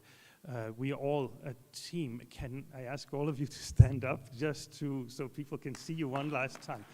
All of the UNESCO team. Thank you, thank you, thank you. Please. Please, to all of the members of the network, please don't hesitate to reach out to our good colleagues across Africa, and of course, Nolin and myself in Paris. So anytime you need anything. I have to thank Nolene, and I'm sorry to take a moment again on a personal basis because I worked for UNESCO many, many years. I worked many, many years with UNESCO, and I always thought one day I'd love to work for Nolene in her team because of the, again, the atmosphere of a family and of working together in a constructive and positive and good way. I always wanted to do that, and I just made it before Nolene moves on. So I'm very, very grateful for having just made it. So thank you, Nolene. I'm a little bit panicked when I think that when we meet next time, you won't be you won't be leading us, but you will hopefully be here in another role. When we come to Zambia, you will be here in another way. So thank you for that. Now, the most difficult perhaps is to thank the Rwandan hosts, organizers, and partners, because there are many. This was my first AfriMab General Assembly, so I have nothing to compare with, but this was amazing. I'm really, really grateful for everything that you did from the first meetings we had. We had many coordination meetings with Albert, with Dominique, with everyone. This was a really fantastic event. The Rwanda Development Board, National Commission, our new Bureau Chair, Teles Faure, the Director General who came with us to open our meeting, the province, the Northern Province, Western Province, the city of Musanze, Volcanoes Biosphere Reserve, Gishwanti Mukura Biosphere Reserve, the technicians, our MC, the interpreters. There are so many people who made this meeting work and who made this amazing field trip work, even under difficult circumstances and in a way tragic circumstances. So again, our condolences to all of those who have lost loved ones during the floods.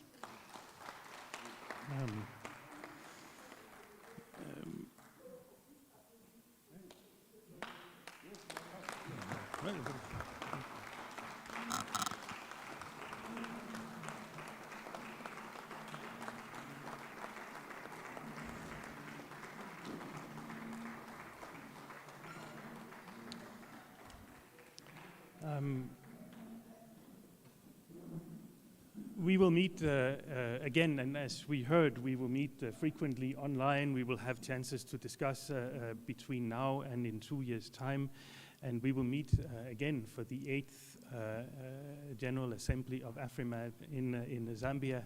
It will be, I'm sure, a fantastic event, and I'm sure the Zambian delegation has a lot of inspiration to take home from our gathering here. So we look forward to visiting you and to working with you to make the meeting a success. I end with apologies for anything or anyone I may have omitted, and the UNESCO MAP Secretariat is yours for anything you might need from us. Don't hesitate to call. I'm deeply sorry that we won't get to see the Center of Excellence tomorrow, but at least we had a fantastic presentation this afternoon, and we look forward to working also with the center in the time to come. So, lots to do in the next 2 years, and look forward to seeing all of you in Zambia in 2025. Thank you very much.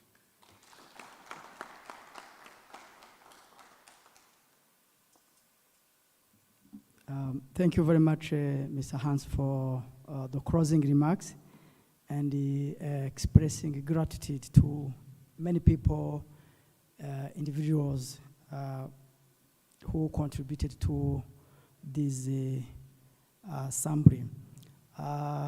Before we have the Ngoga Teles Faure, I would like to have Madame Marlene from Malawi to come to give a vote of thanks on behalf of all participants here. Madame Marlene, welcome.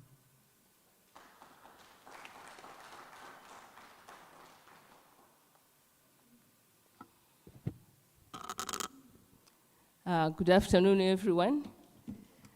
I understand I've been nominated by Mama Africa because I wasn't supposed to be here, but I've been asked to say a few words of thanks on behalf of the delegates. And there's always a downside when you are down the line, if it's to do with giving of thanks, because most of what I had jotted down is what Hans has already said. So apologies if it will appear as if it's a repetition, but we didn't liaise on who was to say what. I would like to firstly thank the Rwandan government for their hospitality. Most of us, some of us that are heads of delegation, we were assured that everything else, whilst we were on the Rwandan soil, would be covered, and they have kept to their word. Sometimes you go to conferences, they will tell you, okay, we'll give you A, B, C, D, but when you are actually there, C and D might miss. But we want to thank you, Rwandans, for keeping true to your word. And I think that's the spirit that you have, because I remember I landed in the early hours of the day, so I was a bit apprehensive, and I told one of the luggage officers to say, what if there's no one outside this tent, this hall? Can I sleep on the bench? And he said, no, we don't do that in Rwanda. There will be somebody waiting for you outside. And sure enough, there was somebody. So thank you. That was an eye-opener, and I think most of my fellow delegates, that's one thing that we can learn, that when we promise visitors things, let us deliver. I would also like to thank the Rwanda MAB committee, through you, Chair, and your fellow organizers. We have seen you running up and down. You started welcoming us even before we came to the conference, and that has not stopped. We had the visit yesterday. Despite the delays, we were able to compensate because of what we saw. This land of 1,000 hills has a lot. Every step you take, there's something new to see. So we want to thank you for your organization and for your warm hospitality. I would also like personally, and I think on behalf of the delegates, to thank Noeline. She is our Mama Africa. I am always inspired by your passion for AfriMab, but also the way you simplify UNESCO matters.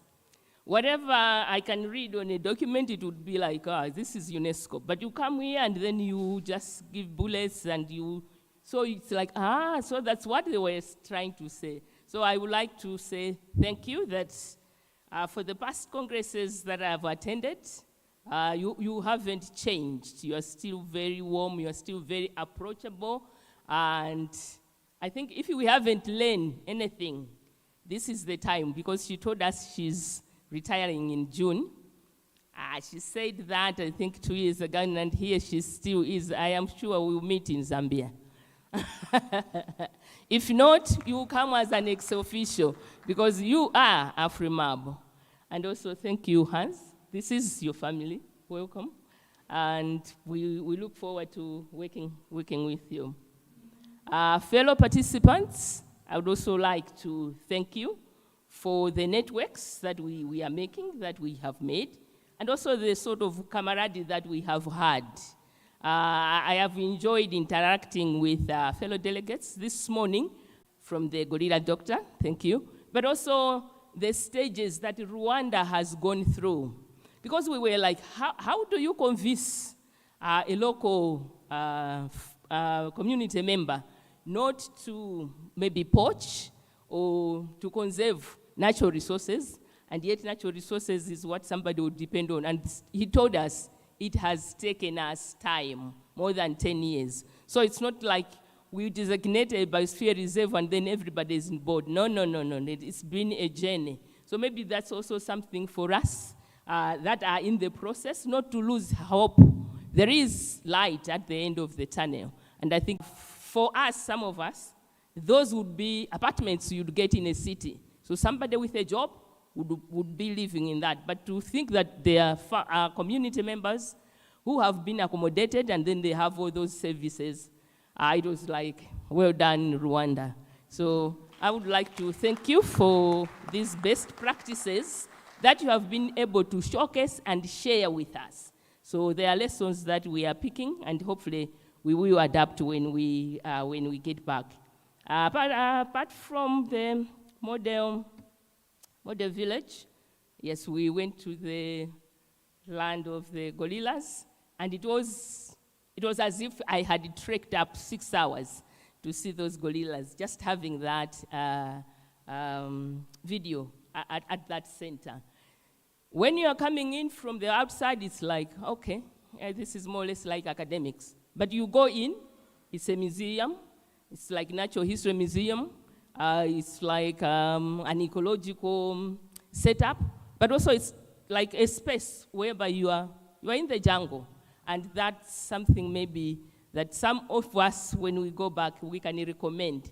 Say, okay, let's have interactive stations that tell about the resources, the richness that we possess as Africa.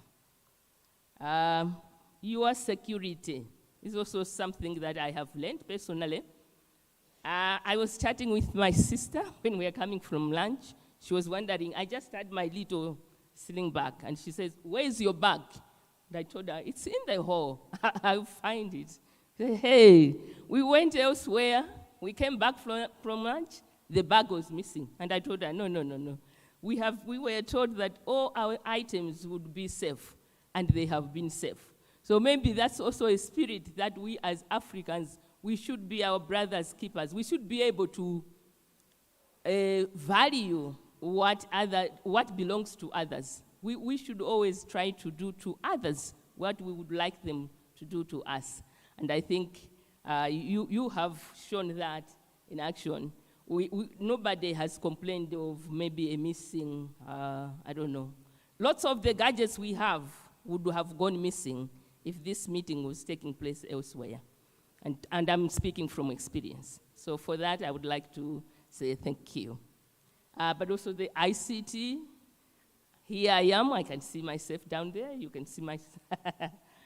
This is also good. I think we'll have the 300 PCs for primary school, and I'm like, what, 300? 300 would be maybe for an entire university. So we also have to step up our ICT, maybe as African countries. Rwanda has done it. Let's learn from them. What is it that they are doing great? How can we learn from them? Some of the things have already been pointed out, the food, the smiles.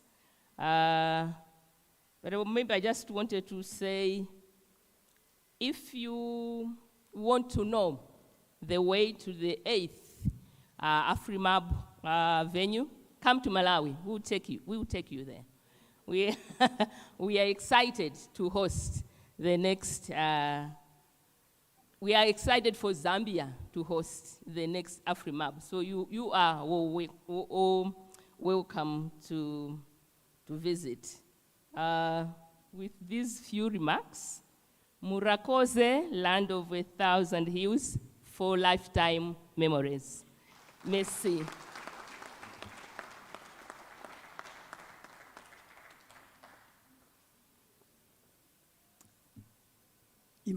Just imagine the closing remarks without Marlene. She's wonderful. I think AfriMab is a woman.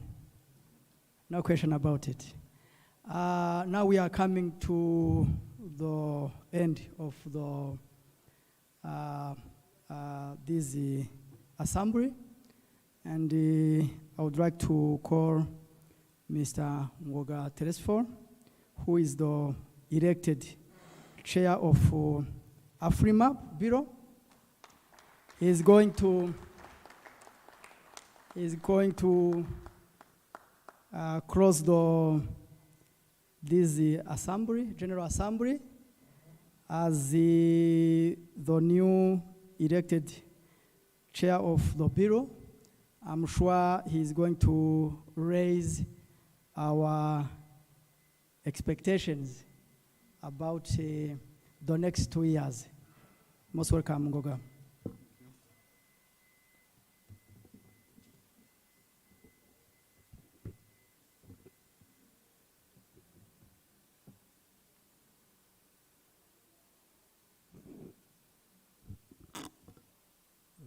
Monsieur le secrétaire général de la Commission nationale pour l'UNESCO au Rwanda, Madame la secrétaire de FRIMAB, Monsieur Hans,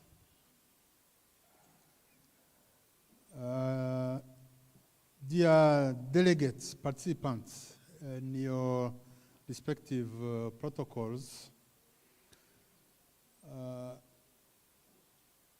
I will be speaking as the new chair of AFRIMAB, but I wish also to take this opportunity to reiterate our gratitude for the choice you made in electing the whole bureau. This is from my own behalf, but also the representatives of the other countries elected in the bureau. That's Cameroon, Ghana, Kenya, South Africa, plus the representative of the youth from South Africa. It's happy we are concluding our 4 days of a fruitful interaction of the key drivers of the African destiny. This has been the first General Assembly held in person after the tragic period of the COVID-19 pandemic, and we really needed this for a warm interaction and exchange. We have learned much from the long experience of our pioneers. I want to mention Mama Africa, Mama AFRIMAB, Professor Depojo of ICC. He has just left. But also the growing committees and the new BIOSPHERE reserves inspired each participant. We appreciate the inclusiveness of AFRIMAB, and on a special note, I wish to commend the dedication of our youth in the organization of this particular General Assembly. We all have grown from an early age, and we urge you, our youth, to take forward the AFRIMAB. The future of AFRIMAB, the future of our African biodiversity and the biodiversity of the world and the depending communities is upon your shoulders. We have the obligation to accompany your steps. I wish to mention that in Rwanda we have made another step in bringing the woman, our mothers, our sisters, and our daughters to the right place they deserve. From the lower layers of the community to the higher leading levels, we have made sure that the woman is present and active. And as an illustration, our parliament has 62% women representation, and this is reflected in other decision-making instances where a minimum of 30% is mandatory. When it comes to biodiversity management,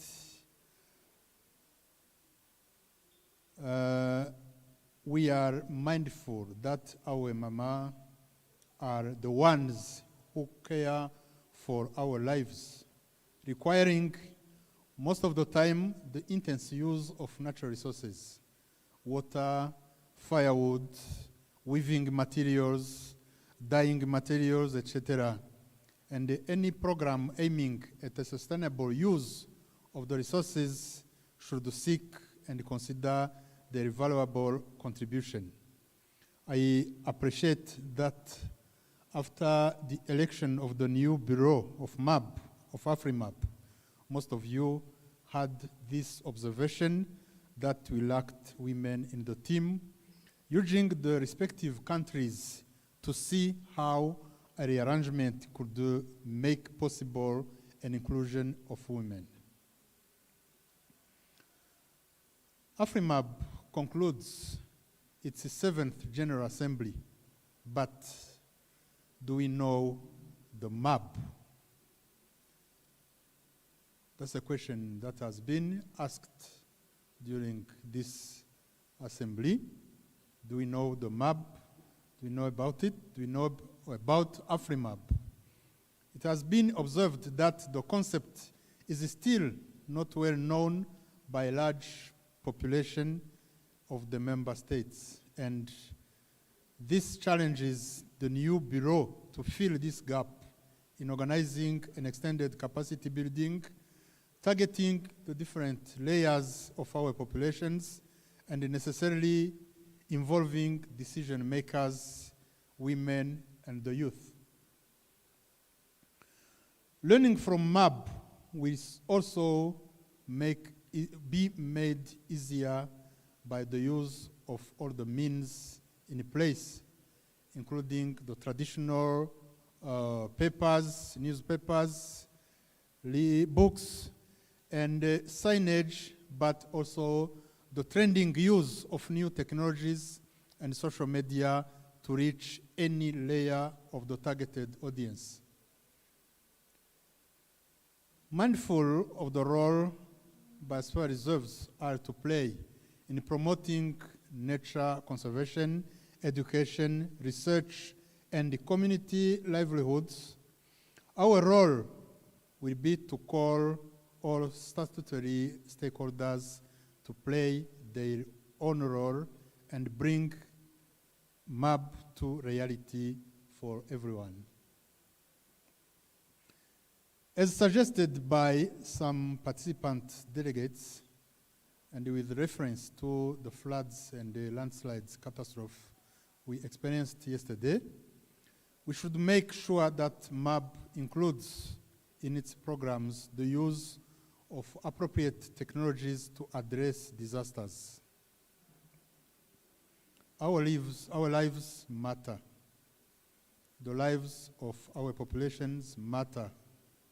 And I wish to see the use of alternatives to plastic materials spread throughout Africa and the world, starting by our biosphere reserves.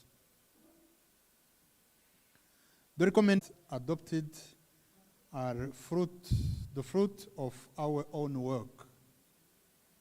Let us put them on our forward agenda, and as we have come as delegates of our respective countries, report properly to our governments and institutions as to create an enabling implementation environment. We look forward to an active involvement in the preparation of the next World Congress of Biosphere Reserves to be held in China. As I conclude, and here I take my other hat, as mentioned by Prosper, the moderator. I hope you remember Prosper is the manager of the Volcanoes Biosphere Reserve.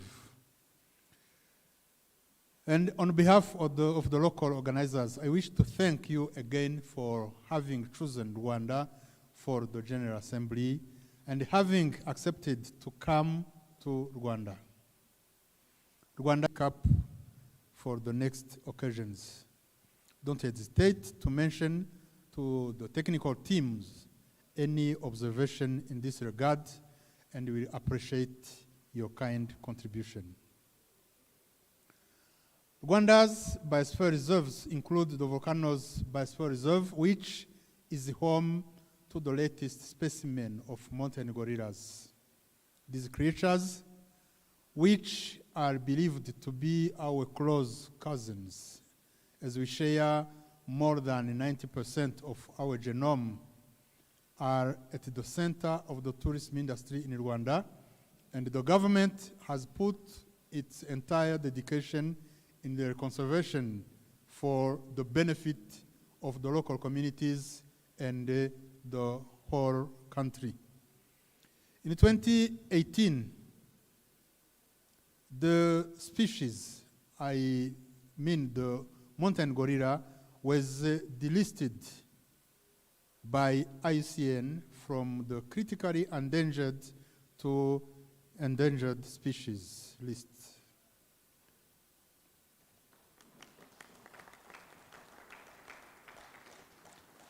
And in fact, the population of mountain gorillas has increased from 375 in 2003 to 480 in 2010 and 604 in 2016 in the Virunga Massif, the landscape shared by Rwanda, Uganda, and the Democratic Republic of Congo. Izina means in the Kinyarwanda, the local language, giving a name.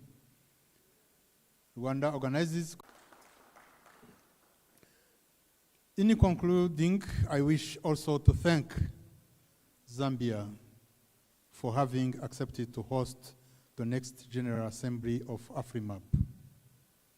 And it is on this note that I wish to declare closed the 7th General Assembly of the African Network of Biosphere Reserves, held in Musanze, the Republic of Rwanda, from 2nd to 5th May 2023. Long life to AFRIMAB, long life to Africa, and a safe journey back to your respective countries and places, and welcome back to Rwanda. Murakoze cyane. Ladies and gentlemen, let's stand up and clap, clap, clap. Let's clap for the important remarks from our chairperson. Thank you very much. Thank you, thank you, thank you. It is really amazing. What is next?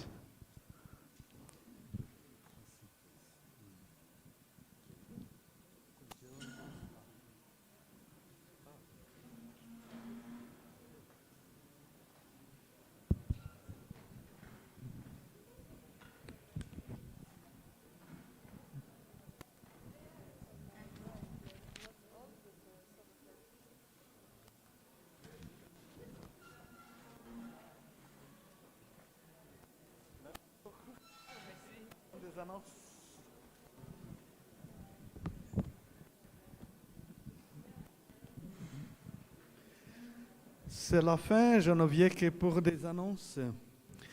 Les bus sont là-bas, nous attendent. Le départ était prévu à 17h. Pour ceux qui vont passer la nuit à Kigali,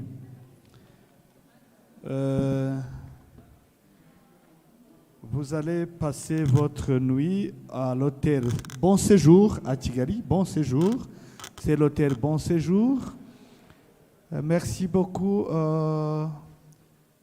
mesdames et messieurs, pour avoir été patients et pour avoir contribué, pour avoir été actifs pendant cette assemblée.